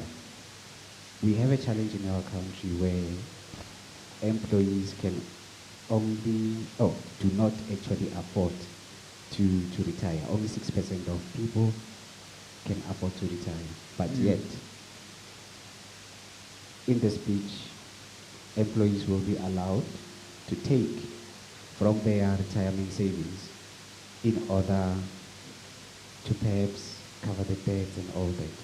Is this not going to exacerbate the issue that we have where employees cannot afford to retire? Only 6% can do that, but yet we are allowed to borrow from our future. That's the first question. The second question, to the point that was given by the representative from Shell, where we need to have explorations in our country, the oil and gas, but often we find that the green people do stop these projects. Is there a way in which the government can be proactive about the issue, where they approach the very same people that hinder progress on such explorations and make sure that we do go for such opportunities? Thank you. Okay, thank you. We'll make sure that gets answered. You think we should start? The deputy minister is walking back in. I just saw him. All right. And I will ask that you, Prof, kick it off. Okay, I'll do that. I think I've had a mouthful to say. Yeah, all right. You can join back on the stage, Deputy Minister. I'll start with you, Prof. Just to give us an overall sense, you heard what the Minister had to say earlier and what the Deputy Minister has been saying. A lot of people they are nervous about this whole issue about and they see that as demonstrating that you are in a crisis. Is that would that be your approach, or is that a correct way in which government is making sure that we don't get to a crisis point? Let's kick us off on that score. Good morning, everyone. Perhaps I should start. Am I on the air? Can you hear me? No, just take it. Yeah, just use the handheld. Am I on the air? No? What are you doing there? Okay. So I'll use this. Yes. Well, having listened to all the smart comments that have been made so far, I'm reminded at the outset of the Hollywood actress who was marrying for the 8th time and asked about it. She said, I know what to do, but I don't know how to make it interesting. So I think the issue is, how do I make interesting what has already been said so well earlier? But let me also comment that there was a remark earlier about forecasters becoming an endangered species, especially economic forecasters.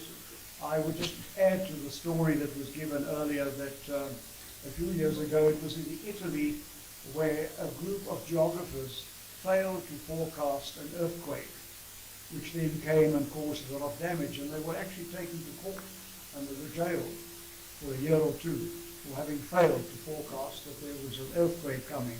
So I hope I'm not going to experience any similar risk. Let me also say at the outset that when we talk about budgets, there is no philosopher's stone that enables any Minister of Finance in his budget to make everyone better off and no one worse off. That's simply not possible. And in an election year, of course, that's an even more important consideration. And I like to say that in these times, especially in this year, the GDP, which we talk about so much, is not only the gross domestic product, it's also the gross domestic politics. and sometimes very close, as we know. So that's obviously two sides of the same coin. This session today is designated as a frank dialogue, and I think our frankness not only be when we want to criticize, but also when we want to compliment. And I think I want to start by saying that we mustn't underestimate the very difficult challenges that the National Treasury has faced this year against the background of economic factors, fiscal factors, and political factors.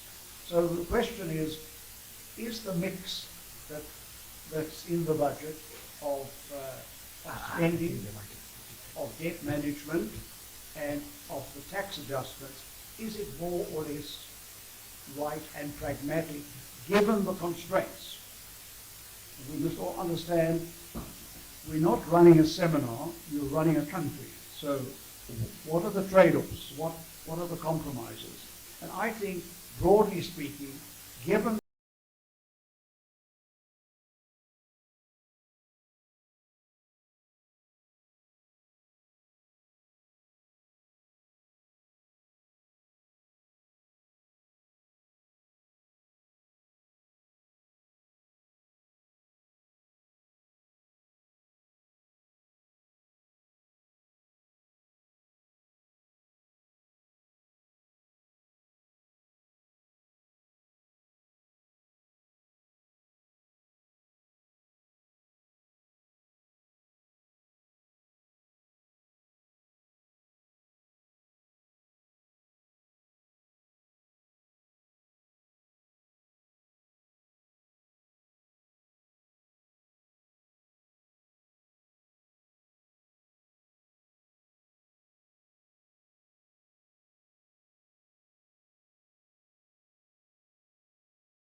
problem with some of the bailouts, as long as they are strategic, but more importantly, that the tough love that the minister spoke about 2-3 years actually needs to become a lot tougher. In other words, as you keep saying, well, we offer you this guarantee for Transnet, or Eskom comes again with another problem area, you've got to say, we're tightening up the tough love. And if you don't deliver and you don't perform and you don't restructure what you are told to restructure, there will, as I think the Deputy Minister did emphasize earlier, be consequences. But we mustn't only say there are going to be consequences. There must be consequences, and visible consequences. Then the issue, the third issue we will watch, I think, in the time that we bought, is the issue of dipping into the forex reserves. I don't want to go into that now. It's a hugely technical issue. I think the important point is that the guardrails and the safeguards must be applied, and we've been given assurances they will be. I would just add a little refinement in terms of the agreement between the Reserve Bank and the Treasury as to how to run this down. I would like to see those conditions transferred into the legislation that is going to permit this, so to really entrench them. It's not just an agreement. But dipping into the reserve, does it signify crisis in your view or not, or that would be an exaggeration or an unnecessary fear that now suddenly we are going to the reserves? I think the point is that going into the reserves is sending a message.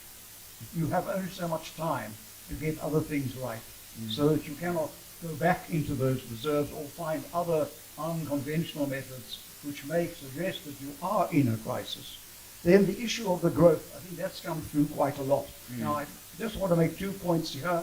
I think obviously you expect the Treasury, and to some extent the Reserve Bank, to always be on the optimistic side. Other than when the Reserve Bank talks about inflation, then they're always usually very pessimistic. But on the growth side, having said that we have reduced, or that the budget has reduced the forecast for last year from 0.8 to 0.6, To think that we're worrying about discipline points in this country, we shouldn't be worrying about them. But then to say over the next 2 or 3 years, we might have an average of 1.6, I think we need some clarification on what assumptions that is based. So what I'm really saying is that, yes, what the message of the budget is that we have been able to creatively raise some important buffers, to send out some important messages about government spending. We've been able to, unless you're at the receiving end, but as a macroeconomist, say that the tax changes are the least painful you could have thought of in the circumstances. That now we've got to ask ourselves, how do we use the time? And what comes through to me finally, if we want to avoid a future crisis, is that firstly, what has been said in the budget must be implemented. We come back to the implementation issue. For those of us who sat through several budget speeches, too much of this looks very familiar, but I do sense a sense of more urgency now. Secondly, we are talking today about the National Treasury. You cannot put everything right through the National Treasury. It is a team effort in government, and a lot of the problems that the Treasury picks up is caused by colleagues, not by them. They have to deal with the financial consequences and find the band-aid that's going to deal with it. And thirdly, the issue of the private sector. I think that came through quite strongly, that already the private sector is getting involved on the infrastructural side, because if we want to avoid a crisis, we're going to have to bring the private sector in. I would only just plead, finally, or at least semi-finally, that in doing so, having been involved with the policy making for some years, I would plead to the Deputy Minister, don't create yet another structure with the private sector. Go back and audit the existing structures and say, where are they failing to deliver the indicative planning that he would like? I think that, because already we are drowning in a multiplicity of structures, which causes a lot of confusion in government and in the private sector. And finally, just to say, because we live, as we like to say, as a small open economy, immediately after the budget, the markets responded well. They felt at least a line had been drawn for the moment in the sand. But almost within a day, it was wiped out because there was a factor over which we didn't have control, namely interest rates in the United States.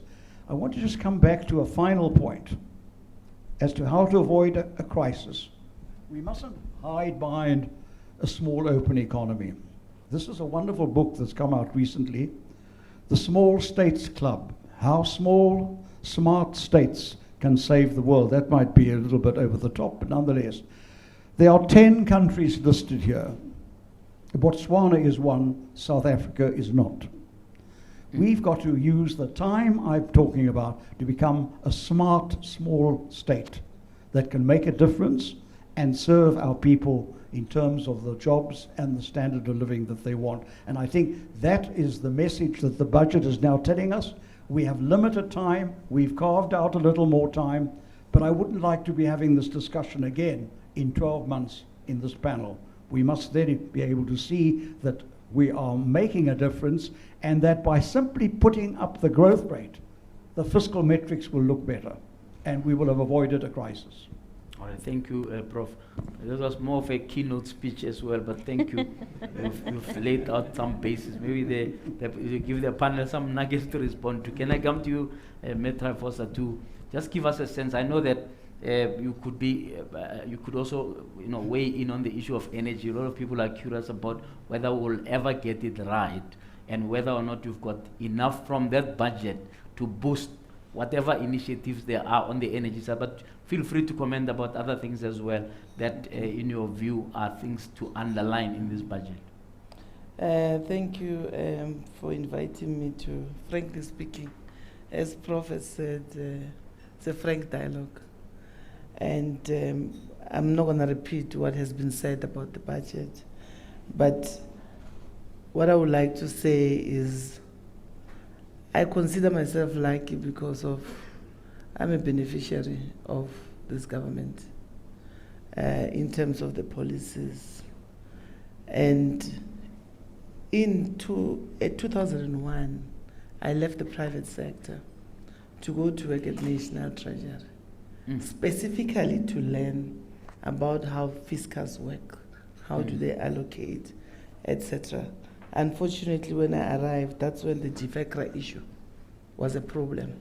There was that loss, all right?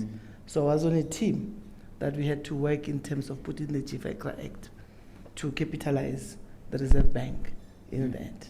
So now we are talking about something else, which is the unrealized gains. So South Africa is endowed with vast minerals and energy resources.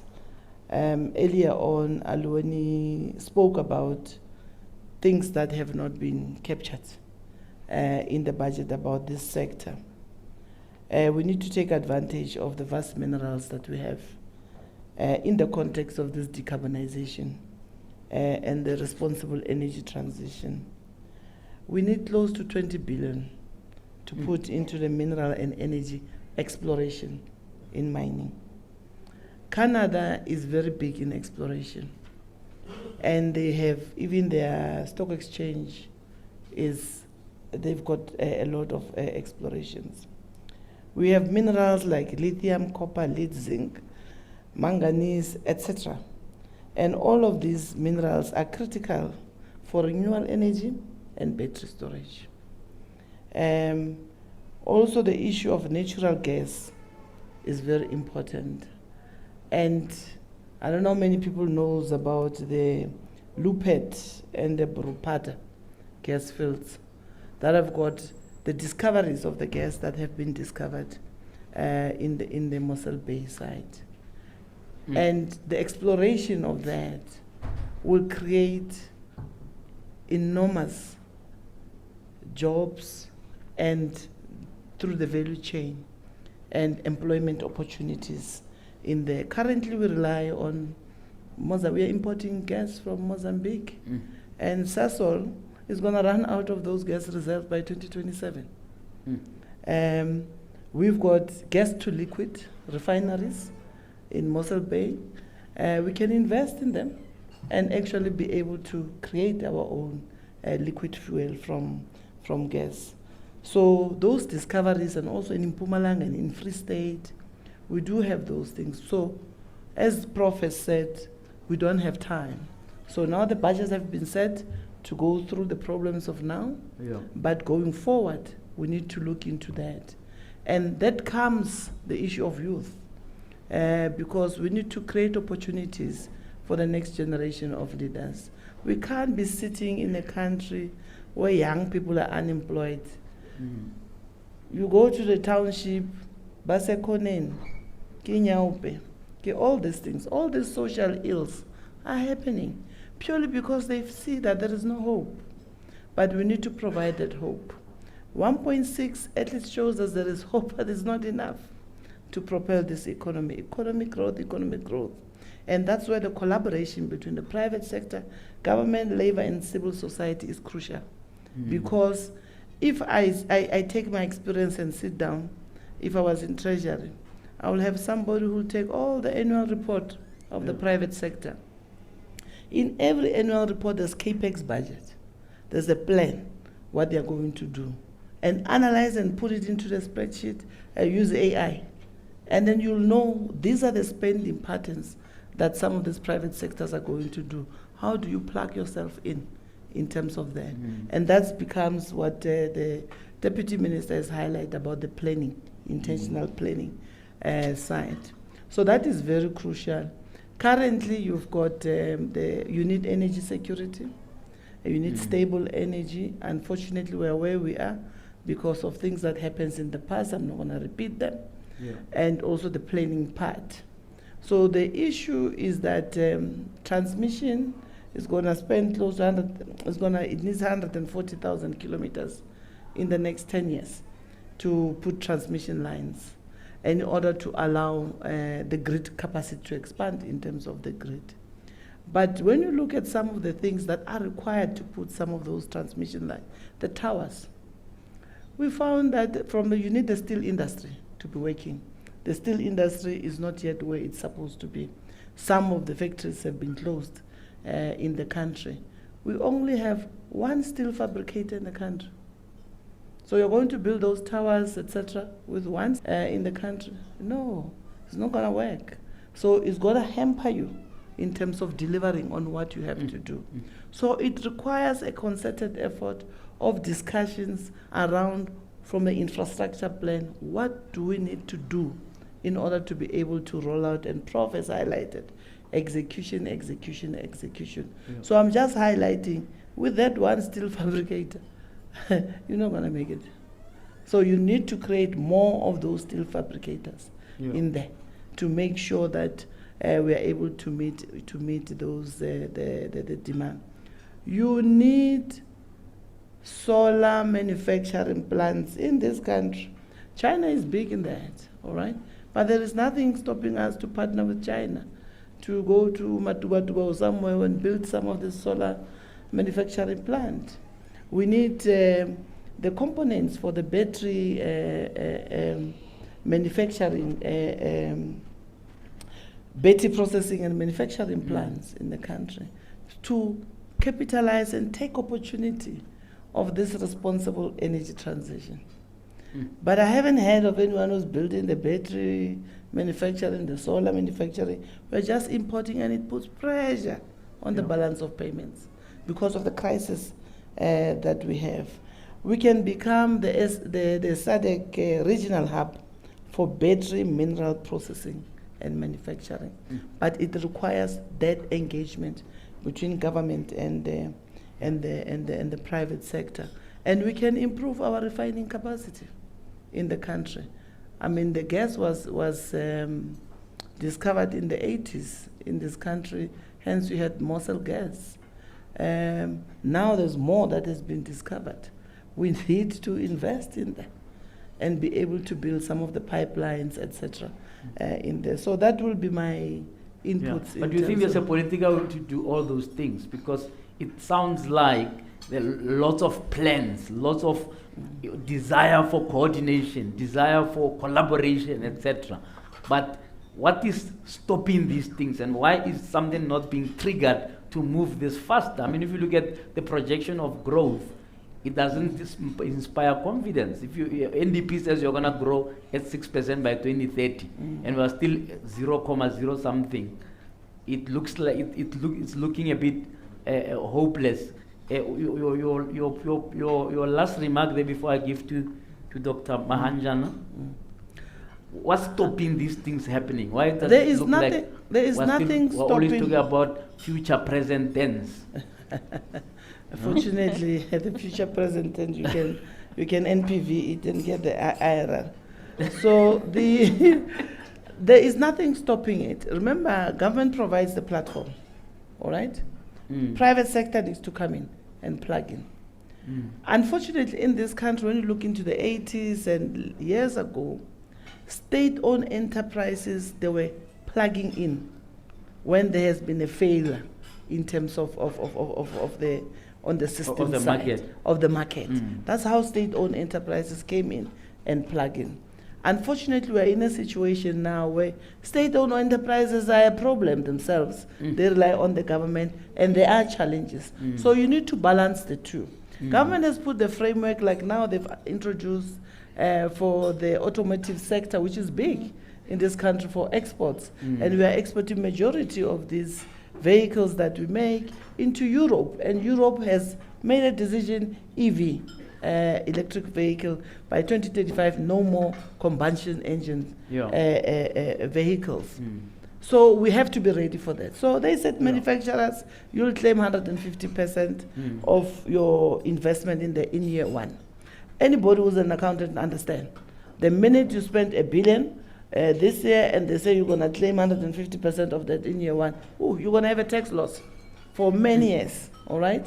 You're not going to be able to pay tax. That's an investment you grab, all right? And then you put it into your process. So those processes are there, but it needs the private sector to come in and plug in there. For example, I don't know, the deputy minister is my chair of chairs at the PIC, so I must be very careful sometimes what I say, so I don't want to get into trouble. So the PIC being an asset manager, one of the things that we are deliberate about is that we need to invest where we see economic growth, impact in terms of job. The PIC Amendment Act is very clear in that, even though we work on the mandate of the Government Employee Pension Fund. They have issued an RFI now to say, we would like to engage with anybody who's got the capacity and the capability to come and build a solar manufacturing plant in this country. We would like to engage anybody who is going to build battery manufacturing processing plant in this country. So they are preparing themselves for this white paper that is out about electric vehicles to say, let's take the opportunities. So you do have, IDC is there as well, it's done the study. So these agencies are working, and the private sector is there, but you also need stability on the ground from the political side. So one minister says this, another one says this, it's conflicting, it gives, the market doesn't like that, all right? So you need that stability in there for us to be able to move on. So with load shedding, electric vehicles, are we going to see electric vehicles stuck on the highways? I know, we are sorting ESCOM. Just watch and see. All right. Dr. Mahanjana, your input, I mean, you could also weigh on the issue of NHI funding. We've been discussing this a lot. Actually, it's interesting that I think the Minister of Finance, interestingly, put a question mark on possibly where the money for NHI may come from. And that's another reason for it to be implemented maybe over time. They're saying over 15 years, etc. But your general comment? Yeah. Can you hear me? I think. Can you hear me? I think it's I think I've got the unfortunate part to speak people when they are eating and to be the last one. and I hope they will be able to hear me and listen. I think I'm going to come to the question of NHI, but I want to speak to some of the other issues that have been mentioned here. I think to me what is critical and is also fascinating, I think Deputy Minister have said it and the Minister. Firstly, we need to grow the economic pie to meet our developmental needs. And if we can't do that, we're not going anywhere. We're actually moving backwards. And to me, I'm trying to think, and sometimes I try to look at the numbers. If you look at the Stats SA, the population numbers have just been released.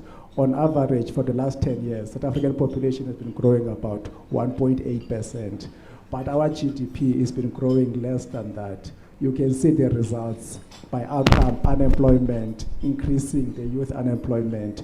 So up until you deal with the issues of economic growth, you'll never be able to deal with the issues of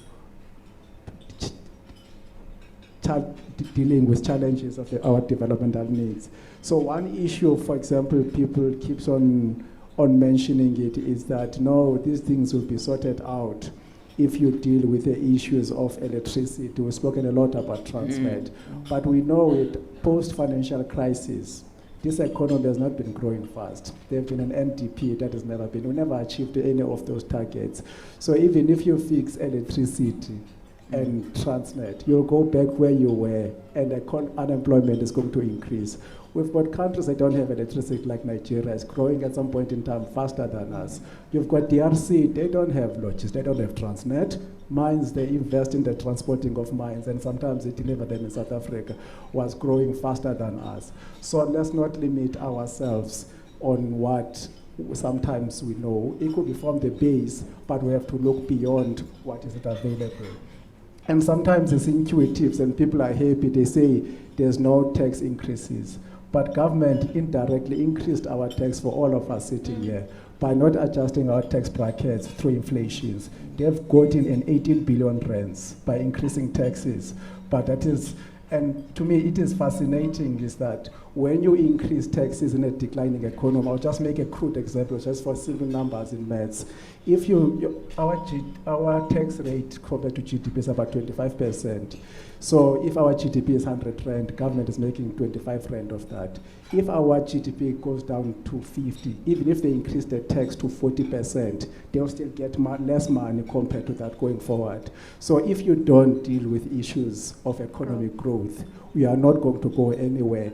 And on top of that, they want to grow this economy by exporting minerals. This is what happens. You take raw minerals out, you get this tax, you pay social grants with it, which they spend to retailers, which they import things from China and other countries. There's no circulation of money within this country. So you take the money from exports and you don't process them, you take it taxes it, you pay social grants, you pay grants, they spend it on food, which our retailers are about 60% of it import, and it goes out of this country. Why not spend it on entrepreneurs where the money circulates within the things, within the townships, among the black entrepreneurs? No one does that. And so there's lots of things, and then I think the automotive has been spoken a lot. We might count ourselves lucky. We're on the tip of Africa. We don't have big enough market. We've got people who comes and establish plants here, which we don't have markets for. They transfer the technology, and then they export these products miles away back to where they're supposed to be manufacturing them, Europe and US. They are just making us favors. Looking at geopolitics now, these things might change. We know what things that are happening between East and West. And I keep on hearing this fallacy, as if someone is going to come and save us. No one is having interested to save other person. People have got their own personal interest. They hear we need to attract people to manufacture in South Africa. I know you've mentioned about lithium batteries and solar panels. If I'm China, I'm producing solar panels for the whole world. What's my interest of putting a plant in South Africa with a small market? Why can't South Africa do R&D and develop their own things with the support of their government? But unfortunately, we get our president going to international platforms and pleading that we need waiver from patents, because he assumes maybe us as Africans or as black people, we can't innovate. So we need to be given patents and taking IP from other people. And we ask, as for example, I'll talk about our company. We've been investing a lot of money in IP. And actually, we've developed even a vaccine platform that could have been used for COVID, even other things. We've been struggling with government to put it in the. If you look at Pfizer, you look at Moderna and other companies, they've been supported by the German government, the US government, to be able to take those vaccines to the market. Our South African government don't want to support that. Only things that they want they want patent waiver that foreign companies must come and give them that IP and tech transfer. No one in the right mind is going to do that. And we've got the burden of diseases. We'll never be able to deal with challenges and grow our economy. And then we keep on every election season promised 5 million jobs, 10 million, 2 million and everything. Where are they going to come from? Why someone and say, why can't they invest in 1 million small enterprises? They employ 1 or 2 people. You deal with an unemployment challenges. Who's going to just be employing someone to do what?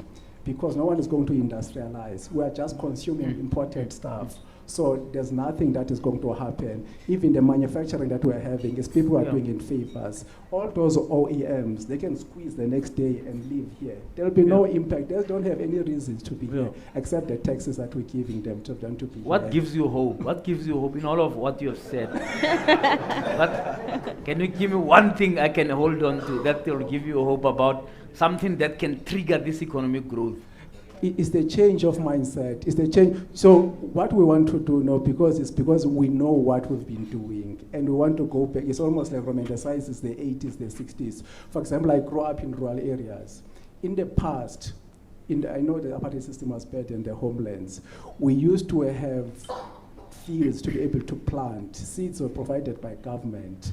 Marketing and taking of those off selling of those things was done by the government. The first thing that the government did is they cut all those subsidies. So what do the people do? They migrate to cities and they build them the houses and RDP houses in towns. They don't maintain roads in rural areas. If you've got a land you want to plant in rural areas, you can't even take your produce out of those rural areas out to be able to do the market, because the government cannot simply maintain maintain a gravel road. So the part they need to be able to, I hear these things of investing in skills, but to me, I believe investing in R&D, investing in people, and look at how we use our resources and small, medium enterprises is going to be the change of this government going forward.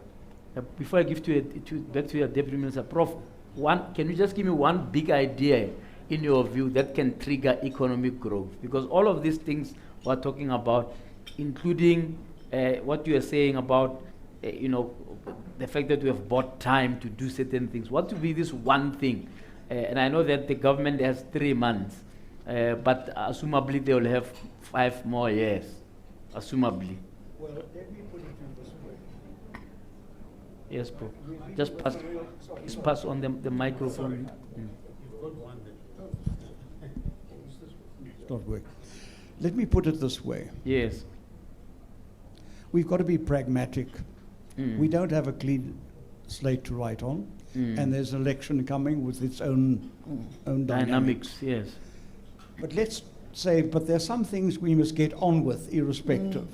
I mean, our economy's got to keep moving, even if there are some uncertainties about what the election may or may not yield.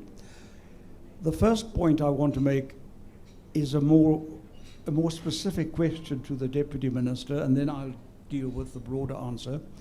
But I think it's also part of what we want to do. If my understanding is correct, and it's subject to correction, the solar panel incentives we introduced last year were for 12 months, for only 1 year. And if my understanding is correct, they've fallen away. Already? August. Yeah. Well, they were just not renewed. If my understanding is correct. Now, I think I know why, but I'd like the Deputy Minister to share the motivation with us as to why that has happened, given all that we've been saying about the role of solar panels in helping to diversify our ability to handle the energy crisis. But more generally and more immediately, I think the Deputy Minister and others will know that there is a crisis committee between business and government, which was identified a few months ago between the business leaders and the President, dealing with 3 priority areas: energy, logistics and transport, crime and corruption. So my message will be, irrespective of the budget, irrespective of the election, if we can start showing some results from that, in that regard, of that cooperation, that it can yield results, that the private sector is indispensable part of getting those results, then I think you could begin to improve the mood and say, yes, we've got to be patient. Hope is not a strategy. It's results. And what you want are less excuses and more outcomes. And there's a tangible area of cooperation which needs more visibility and more outcome.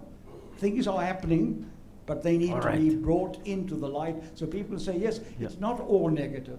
The glass is not always half empty. In some cases, it's half full. So let's make it run over. Not all the wheels are coming off.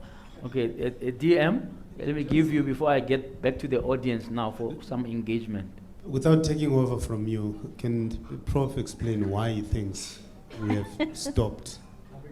Why? Can you answer your question on why you think we've stopped the solar panel incentive? If that has happened, I can't answer the question because I didn't take the decision. If that has happened, I kept saying, if my understanding is correct, it was not renewed in the budget. Is that correct? Yeah. So I think since I didn't take the decision, I must ask those who took it. To explain why it was not renewed. Yeah, okay, please No, answer. I thought you said you had an answer. That's why I thought I was interested in your answer. Okay. Look, this was a temporary measure. And it also led to huge tax revenue shortfall from government. And I think, look, there is a process of,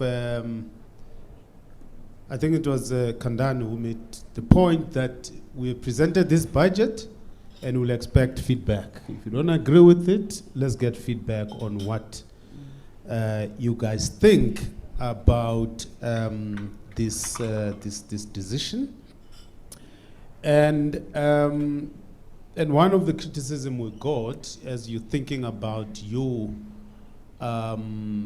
inputs towards this policy change was that we've given tax incentive to people who anyway we're going to invest in solar panels. So why don't you tax and use that tax to support the poor insofar as the energy sources are concerned? And other people are talking about what we have seen in Vietnam, in which government itself install solar panels on poor households, and so the surplus of the energy that they generate, they put it on the grid, and that becomes an income earning, generating asset for the poor. They generate their own energy, but they are also able to put that energy into the grid. So there are all those kind of conversations that are also going on, that perhaps we need to strike a balance between reaching out to the poor of the poorest and having given certain concessions to households that could afford, but also businesses that could afford in this regard. And some people say, look, the debate is a false one, because the investment by the private sector in the households on the solar panels has had an impact insofar as reducing the demand on ESCOM. And that is why the intensity of load shedding is high. I mean, those are the arguments that are out there. I have no scientific basis to validate, refute them, and all that. So there are a lot of debates going on this, and I'll be interested to hear what your views are. But I fully agree with Triforsa here that I do think that this energy transition to new sources provide a huge opportunity, not only for South Africa but also for the continent, to really industrialize on the basis of the transition towards new energy sources. So, I mean, Zimbabwe, for instance, we've got lithium, 3 big mining companies mining lithium, but that lithium goes to China. And we import lithium batteries into the country instead of saying, region, can we talk about establishing a hub in the region, South Africa, wherever, to manufacture batteries? Because we've imported, including through the incentives, tax incentives that we've also provided, have also provided a lot of material basis, economic basis for the imports of the lithium batteries and so on and so on. That had huge implications insofar as VAT is concerned. The last 2 points I want to make.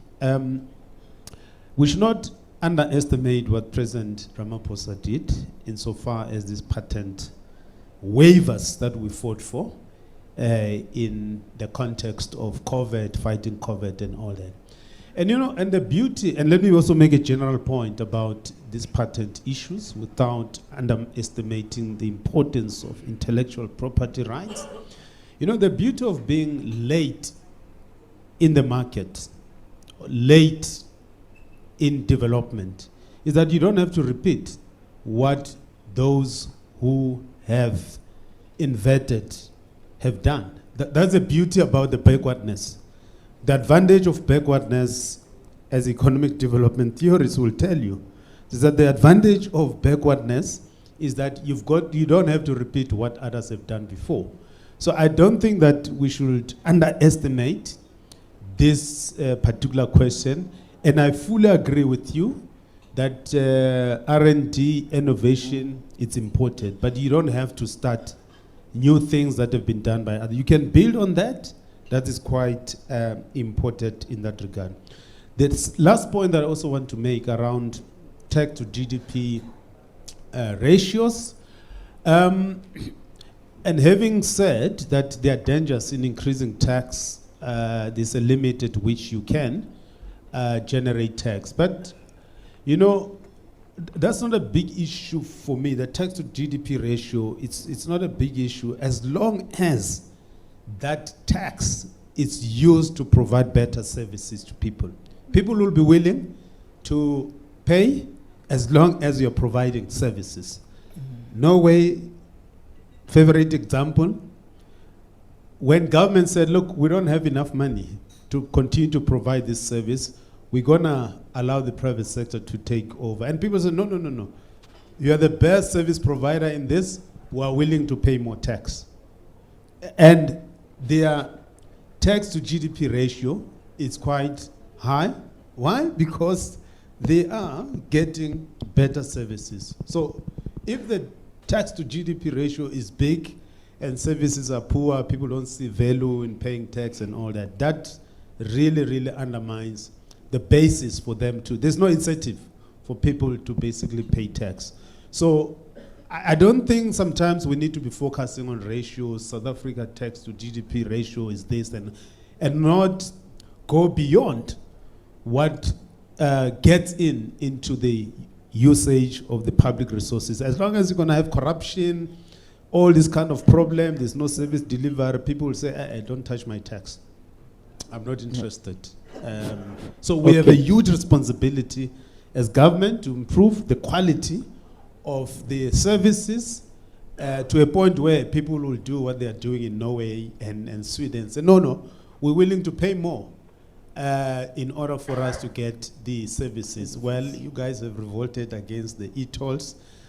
Let's see the quality of services, whether it will improve. Because you can already see that the road infrastructure in certain parts of Gauteng is already getting affected. So you get what you demand. All right. Thank you very much. Rofhiwa? Yes. Let's get some comments from the audience. We'll get a few comments before we go back to the panel. Yes. You have someone there. Do we have anyone on this side? We'll move over to this side, Prof. And can I just ask that comments or questions be kept as brief as possible so that our panelists can get their insights in and we can finish timelessly. Thank you. My name is Marius Lotte. I'm from Eladi. Gondani said it. How do we support South Africa and how do we keep companies here? We've been in the market for 37 years, trying to work with government. I can give you a list of letters to all the presidents, to all the ministers, how we can create jobs for the first 14 million unemployed people, how we can build 3.7 million houses in 1 year, creating an industry of 650 billion rand to the SMMEs with no effect. We are currently building in 28 countries outside of South Africa. It's heartbreaking. What is the process of us getting into government to actually support this beautiful budget? Where is the KPI that deliver this budget? Because that KPI I think is lacking. That's why we can't get into government to assist government. So who did you write to? Thabo Mbeki, Lindiwe Sisulu, we wrote to Praveen Gordon. I can give you a list. And did you reply? We got a reply. Thank you for your email. We respond as soon as possible. We had meetings. We had meetings with the National Planning Committee. Nothing happened. We gave them solutions, and we never went to government and said, give us money. We went to government and said, here's a solution. Let us go and find money. Just give you one example. Sorry, I'm taking a bit of time. On the 26th of May, we signed a 50,000 house MOU with the Northwest government. We haven't got a project yet. It's a year later. We've been phoning, we've been driving to Mafeking, we've been trying. I had investors. I spoke to the IFC, to the World Bank, because we're busy with a project in Somalia with the World Bank. So we said, guys, we've got the money. Let's just do the project. But nothing happened. So I suspect, and this is a suggestion, the budget is beautiful, but how do we deliver this budget now to make sure there are decent KPIs, to make sure that we as South Africans work together to get to a better country? Thank you very much. Can we say that one? Can we resolve that? And the Deputy Minister, maybe you can please forgive them. Thank you. Prof, there's a question Okay, over come. there. Good morning. My name is Baisi Moswani Pambo. I'm going to refer you to the NHI. I'll come back to you. But I want to take you back to the time when the same government, same administrator, created what we call Folateng. Yes. A lot of administrators and medical aides were prepared to assist government in making sure that Folateng generate money through the medical aid members. But you know what? Government showed medical aides and administrator a middle finger, and it failed. You then created what we call NHI pilots throughout the country. What happened to them? They failed. Then the bill was created for us to make an input. We did make an input. What did the government do to us, people who made that input? You didn't respond to us. You didn't even look at the inputs that we did. We even went to the communities, people on the ground, to get their inputs. What did government do? Nothing. And then the Minister of Finance, I don't know what to say. The other day with the budget, he then talks about allocating money for NHI. Did you address our issues? No, you didn't. Parliament approved what they didn't read. The provincial parliament, or whatever they call it, they didn't read, but they approved. It said, Did you read what? The comments, The draft. the inputs. Inputs into the NHI bill. NHI, Okay. But they just approved. It's very sad. And then you say, a deputy minister, private sector must come with ideas. Private sector must assist government. But our government doesn't want our efforts or our input. I'll also refer you to what we call in the medical aid late joiner penalty.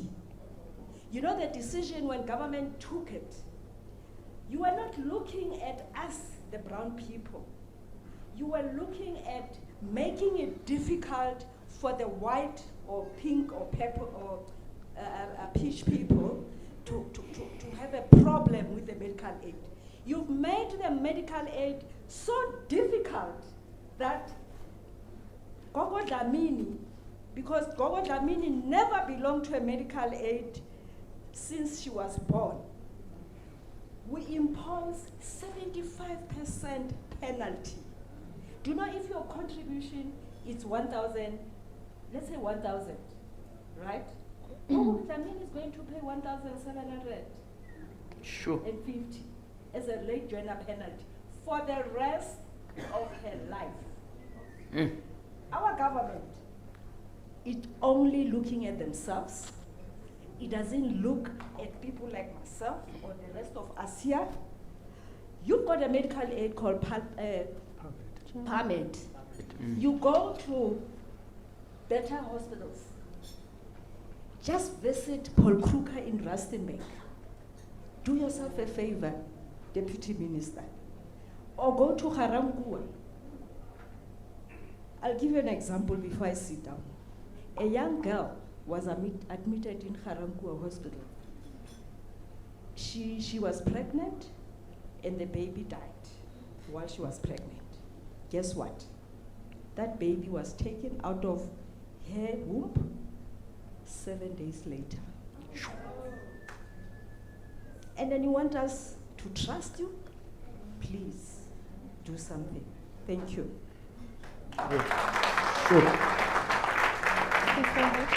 Prof, you've got one on the side, yes? If comment over there. Okay, my name is Comfort. I just want to suggest some input into the economic growth, especially to Mem Raman and the finance minister. We have got unclaimed benefits in South Africa, a lot of money. We have in the mining industry rehabilitation guarantees. And I'll just give those two examples and ask for some advice.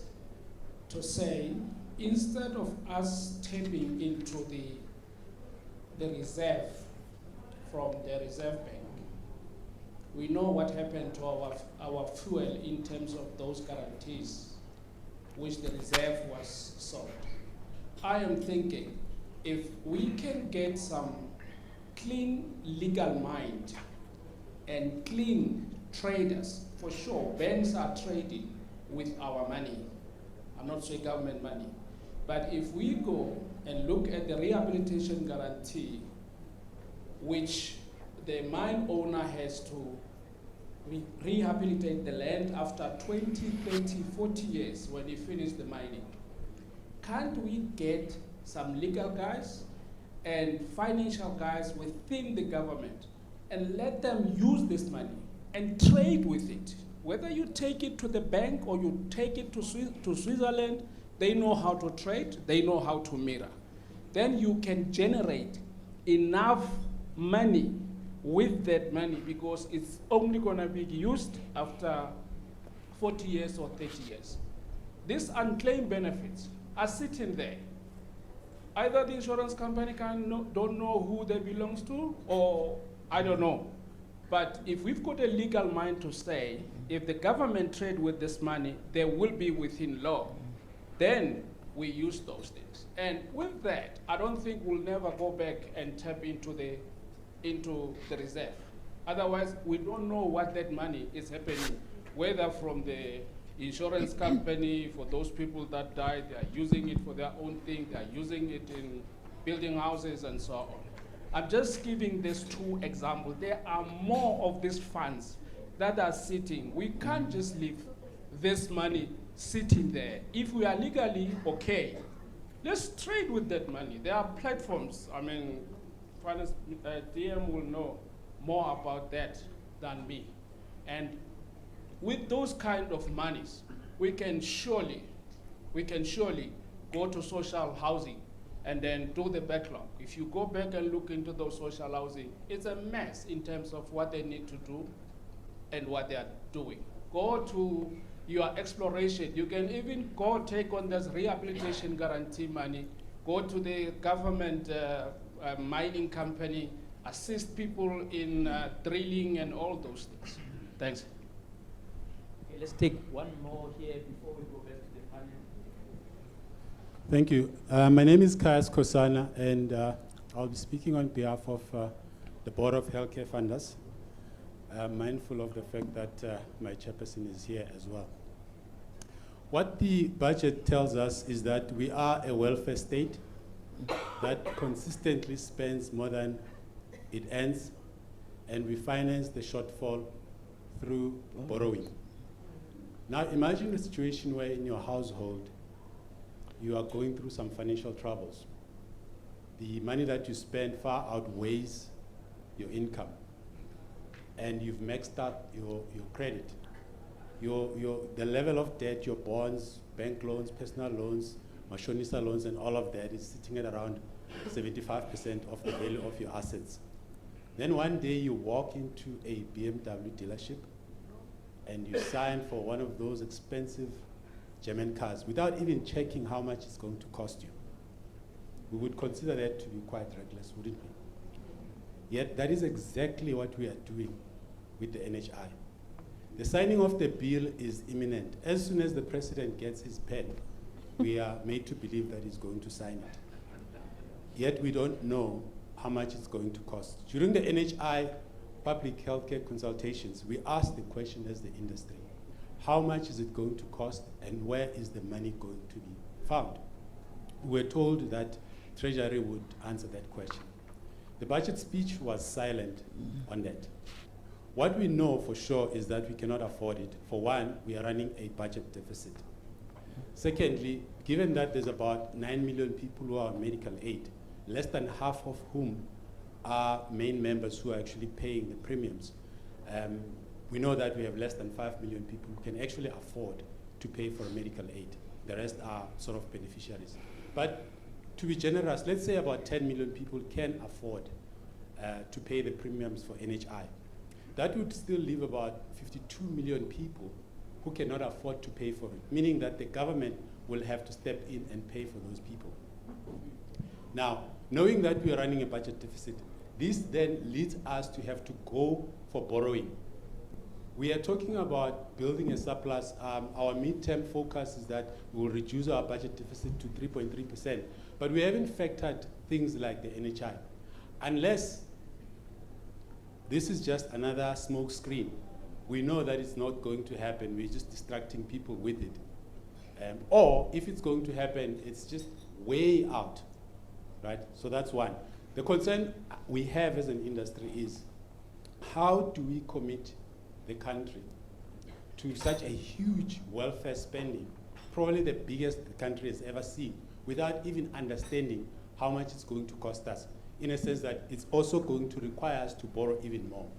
Secondly and lastly, the issue of collaboration with the private sector through PPPs has been elaborated extensively in this particular budget. Yet in the healthcare funding space, we are seeing the opposite. The NHI bill essentially outlaws the existence of medical schemes because it reduces them to funding only cosmetic services, right? And this industry is mainly responsible for the private healthcare industry as we see it now. So why aren't we doing the same in the medical funding industry, where we collaborate with the medical schemes in order to fund the healthcare in the country? Thank you. Thank you very much. I think we should go back to the panel. We should, and I think in the interest of time, can we push it to 11:30? This particular sitting of ours, it is 11:05, and we'll give our panelists an opportunity to engage with some of the thoughts that have come out and to also then provide their closing remarks. I do believe that most of them will be around after the formalities for you to engage, should you wish to continue engaging them. Apologies for that. Should you wish to engage the panelists further, there will be time after these official proceedings, but I hand it over to you all to share your thoughts on what's been shared on the ground, but also then provide your closing remarks as well.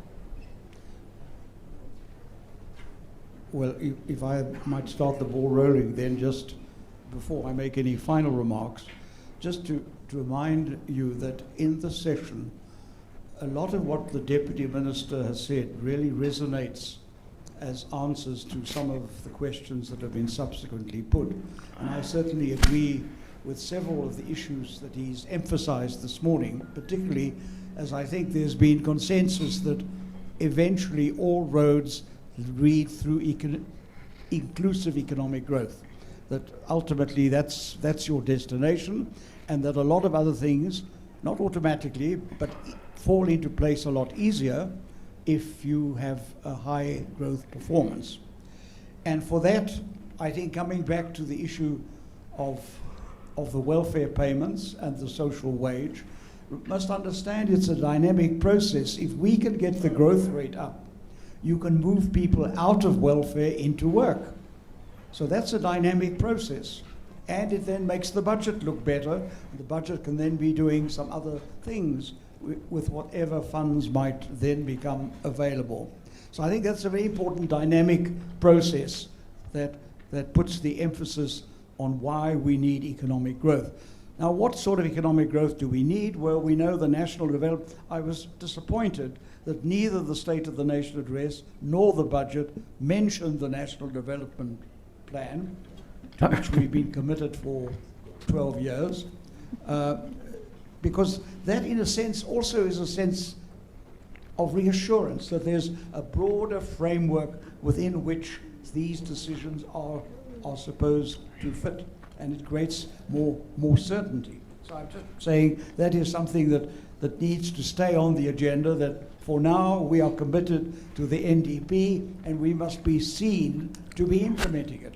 So I think that's quite an important point. The second point is, the point that's also emerged from here is the issue of investment, because ultimately that's a key driver of growth. The Nedbank produces an annual survey of project listings. The one that came out a week or two ago for last year showed a decline in our gross capital formation. And so that's an important part of what we're worrying about. And I'm coming back to, once again, we take the right decisions and we don't always are seen to be implementing them. Coming back to a point, a common thread about red tape. The president wisely appointed a former CEO of Sasol a year or two ago to cut red tape throughout government. Well, I might have missed it, but he's been the invisible man. I'm not saying he's not doing work behind the scenes, but some of the issues that we hear today is obviously there's someone who needs to be backed and needs to be visible, because he's been given the mandate that responds to the complaints about red tape, especially smaller business, the whole regulatory framework. As I use the phrase, we want smart tape, not red tape. So that's how you expedite it, and that's his mandate. And I think that's a very, with or without elections, that's something we need to drive, and that's an important message that comes through here. And we really want, I mean, as I said earlier, here we have a big debate among economists. I wonder if we'll grow at 0.9%. No, it might be 0.8. Yeah. I mean, we should be ashamed of ourselves to be talking about decimal points. Yeah. We need 3% growth to more or less create more employment. And in terms, we're not going to get quite what the National Development Plan has said, because we have lost quite a bit of ground for all sorts of reasons. But we can do a lot better by emphasizing the right things that we've decided and which require urgent implementation. And I think that's coming back, if this is my swan song this morning, then I would say that comes back to my earlier point, that the positive things in the budget will be maximized if they are seen to be implemented. And that is quite apart from whether there are elections or not elections. There are some things that have to be done, that the economy has to be kept going. We want to get the growth rate up, and we want to create a win-win outcome. And that means that we need to implement several of the things that we've said we will, but which have not been implemented to the extent that we are now still in a point. And if they had been implemented, we wouldn't be asking whether we're growing at 0.6 or 0.8. We really should be talking of 2-3% and hopefully moving it along there. So I think it comes back to the issue. The frustration, I think, that many economists and business feel is that the potential is there, but we are not unlocking it to the maximum. And that is costing the country a great deal. And a large part of the message is, yes, some of the right buttons have been pressed in this budget. There's a sense of urgency there. Let's make it happen. I think, let's put it this way. There was a phrase when the National Development Plan was originally launched, they had a good byline. Let's fix the future starting now. Wonderful. I do think we'll end off with you, DM. I think you should have the last word, so we'll have the other two panelists continue on. Thank you. Okay, thank you. I think Prof had asked me earlier, and maybe to comment on NHI is an interesting topic to me, seeing that it's an expensive exercise that the government wants to partake. It is based on the National Health Services, which is a UK system. If you look at that system, they spend, if I have to convert it to rand, I know people, they might think purchasing power parity might be coming to play. They spend over 2 trillion rands on their healthcare. And then you find of them taking private insurance because they can't have hip replacement being done in England. They have to fly to mainland Europe to get the healthcare because of rationing that it's happening in England. Someone is going to argue, no, we're in tip of Africa, the labor is cheap, things are cheap. MRI scan and CT scans are not produced in South Africa. They're produced by multinational companies. They're charging almost similar prices. Our prices and salaries we pay to our nurses and doctors are not at 20% of the first world countries. They are close to 80 or 90%. So we are not going to have savings. This is being demonstrated in the private sector. If you look at medical aid, they spend over 200 billion rands, and there's not much of fraud and waste that is happening there for the 16% of the population. Knowing people who pay income tax, not people who pay tax. People who pay income tax, according to government tax, are about 7.1, 7.4 million people. Ministers keep on having this fallacy, say they are going to pay less. Some of them might pay less because it's going to be earmarked tax. There are those who are earning higher, they'll be paying more. But there's going to be a rationing of healthcare services. As I'm speaking here at the moment, I've got an 80-something-year-old father whom I had to be able to put it in private insurance because in healthcare system for dialysis he has to be rationed, not for any other reason that he doesn't qualify because of his age. So what had happened is going to have the NHI are going to contribute and been rationed, and politicians are going to be fly to Russia or to other countries to get the healthcare.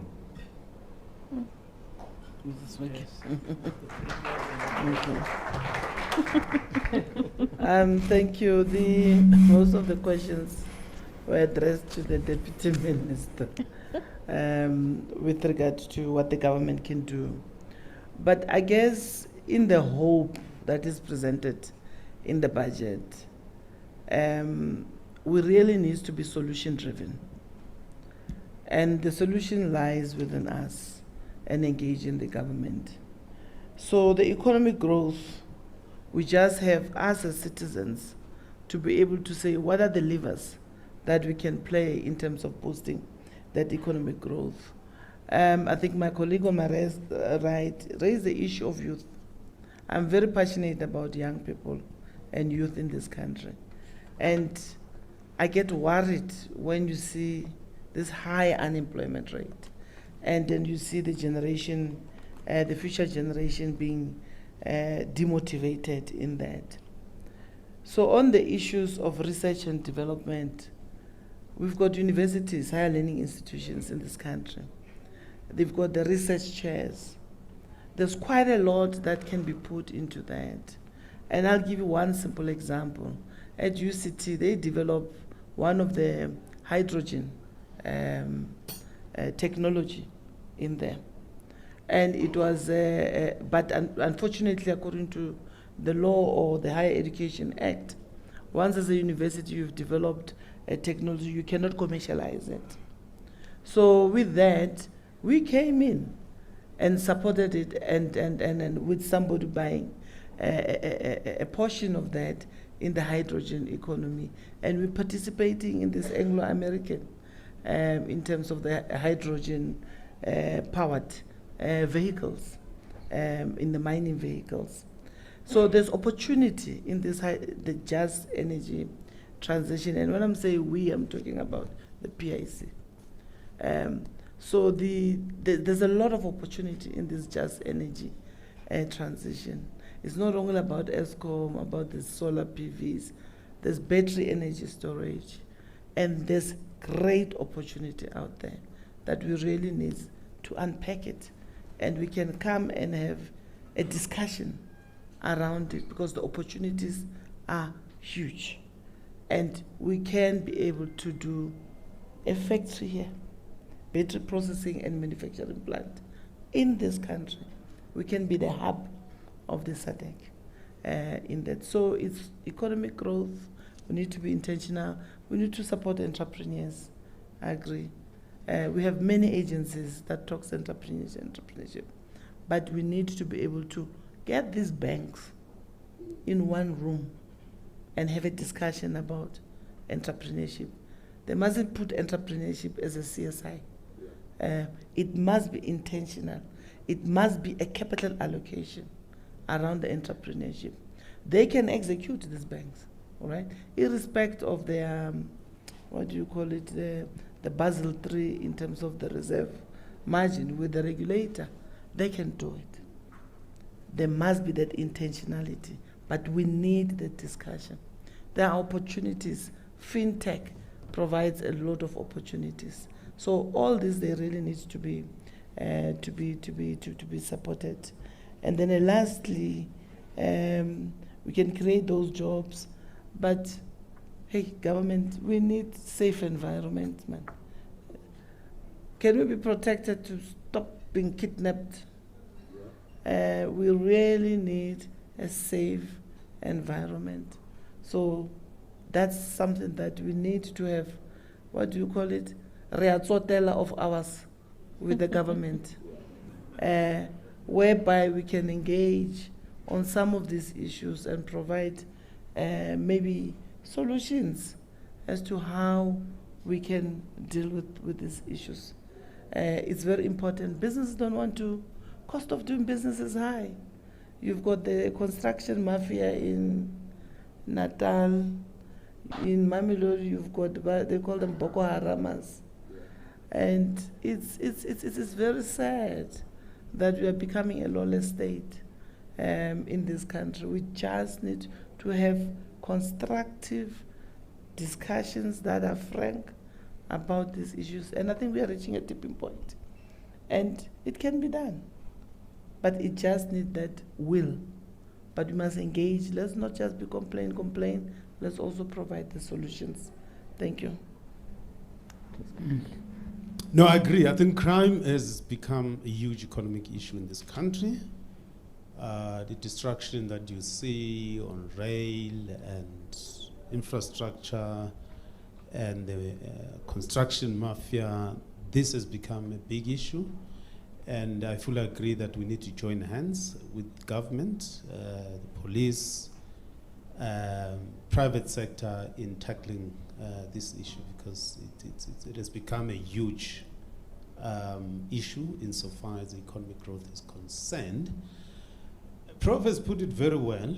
Prof, because we've got two professors here, must be clear which one I'm referring to. Prof Parsons, the one close to me.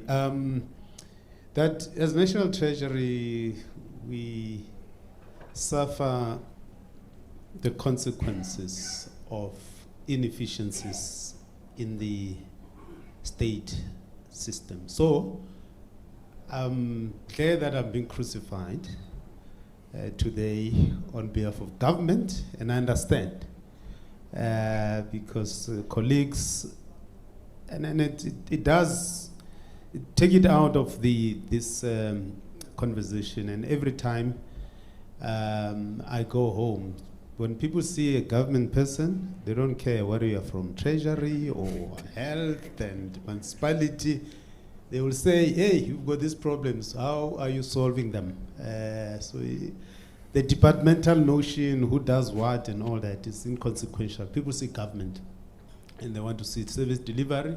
They want to see their problem solved. So I've taken note of what you've said, and some of them we can take them offline and try to follow up. And I hope when we meet next time, you'll say, no, I've raised this matter with you. It's not solved by the Department of Housing and so on and so on. But I think we'll take some of the things that you've said offline.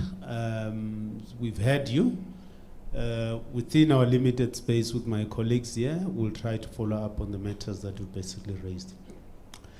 The general point I want to make, and I'm not someone who discounts people's individual experience and subsume that experience in the global experience or the generalities that we may experience as South Africa, or the macro changes that we have seen since 1994, by just putting it under the blanket of saying the 30 years has been great, And indeed, in that generality, the 30 years has been great insofar as a lot of changes that have basically taken place. So we shouldn't underestimate the story, the lived experience of Tintswalo. But at the same time, I do hear your point, your individual experience, and it could be experience of many, either in health or in education, and so on and so on. But I wouldn't reach a conclusion that we are not a caring government. Notwithstanding the issues that you've raised, which are genuine, which we must take them very, very seriously, but I will not reach a conclusion that we are not a caring government, but I won't ignore your lived experience, but I will not, at the level of generalities, reach a conclusion that we are not a caring government. I do think that this government, the last 30 years, we've tried to do a lot in changing, and he's accusing us now of being a welfare state. And I don't know how a welfare state is not a caring government.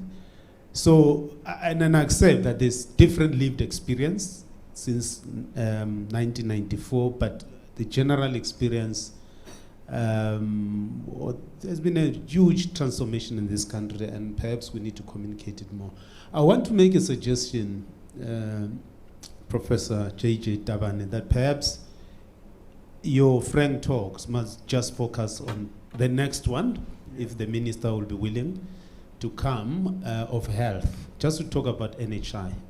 Because I do think that there's a lot of issues, burning issues around NHI, which will require comprehensive conversation. So if I'm allowed to make suggestions to your dialogues, that's my suggestion, that perhaps the next conversation should be around this matter. On the interaction between government and the state, I was just talking about the macro planning point of view. That, if NetLeg is a platform to do that, I'm happy with it. Perhaps we need to change the content of the conversations and the quality of the discussions that go into those macro conversations about where the economy is, where it should be going. I was simply saying that we seem to be crisis-driven in the manner in which we interact ourselves and the state. We'll be presenting this budget, we'll be talking the same things, and so, and there's no mechanism, a much more structured mechanism in which we engage business, not individually or this department, that department, but at a macro. The NDP, for instance, we should be held by business, labor, ourselves. Guys, where are we in implementing the NDP as an example? So that's a kind of idea I have when I was talking about the interaction between government and business as well as labor. So and I hope that will be done. The last, before, on the unclaimed benefit, there is I take your point, there is regulation which is being worked with the Financial Conduct Authority on how we deal with unclaimed benefits. I take it upon myself. I will have to follow up to basically make sure that that matter is basically dealt with. The last point, may I appear dumb, as you said, Aldwani, that, you know, as an optimist, if you are an optimist, you appear dumb. If you are a pessimist, you appear more smarter. And can I be on the side of being dumb? I'm very optimistic about the future of this country. I'm optimistic, and I know hope and all that is not strategy, but South Africa is very resilient. South Africa is very resilient. The business people here, under very difficult conditions, we survive. South Africans, ordinary South Africans, very resilient, we survive. We are going through, if I was in America, I was going to say we're going through deep shit. But I'm not in America, but we're going through deep, serious challenges. But I always believe in South Africans that will always get out of this trouble will get this economic growth right. And I'm very happy that many of the structural reforms that we're undertaking, many of the things that we're basically doing as government, working with business and labor, they are taking us in the right direction. And like I said, is the question of the pace and perhaps jockeys that are riding on this journey that we're on. And some of the jockeys, I accept, corrupt, incapable, and so on and so on.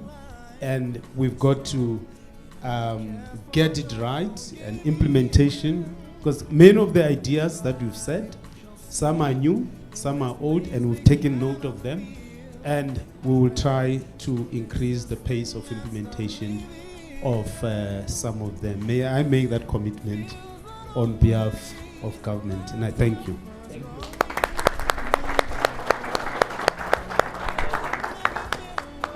Deputy Minister, can you please meet the Deputy Minister and give us feedback in our next dialogue? And I please thank the panel with a round of applause.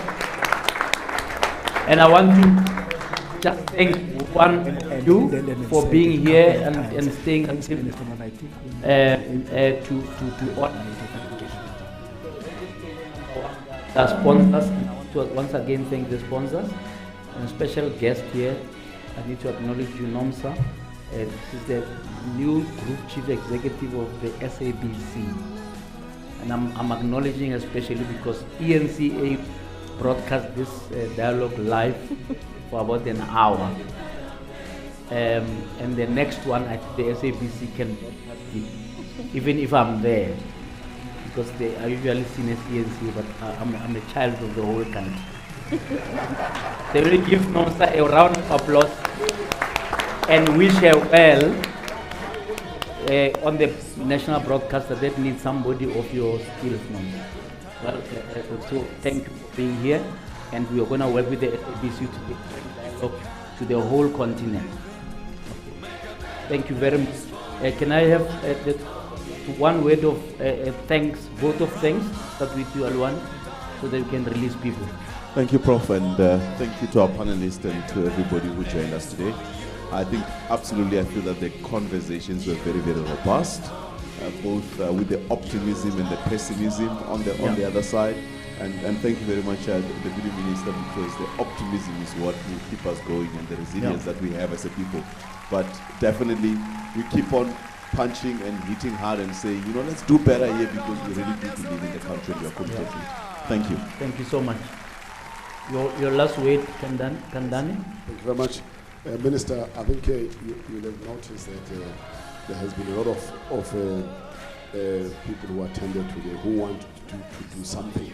It's not as if they want to get something from the state, but they want to contribute. So you are not in a situation where you struggle with ask not what your country can do for you, but what you can do for your country. They want to do something for the country. And I hope that the state opens itself to that. Thank you. Thank you very much. Ladies and gentlemen, please drive safely, and thank you for being. It's Frank. Go well. Thank you, Prof.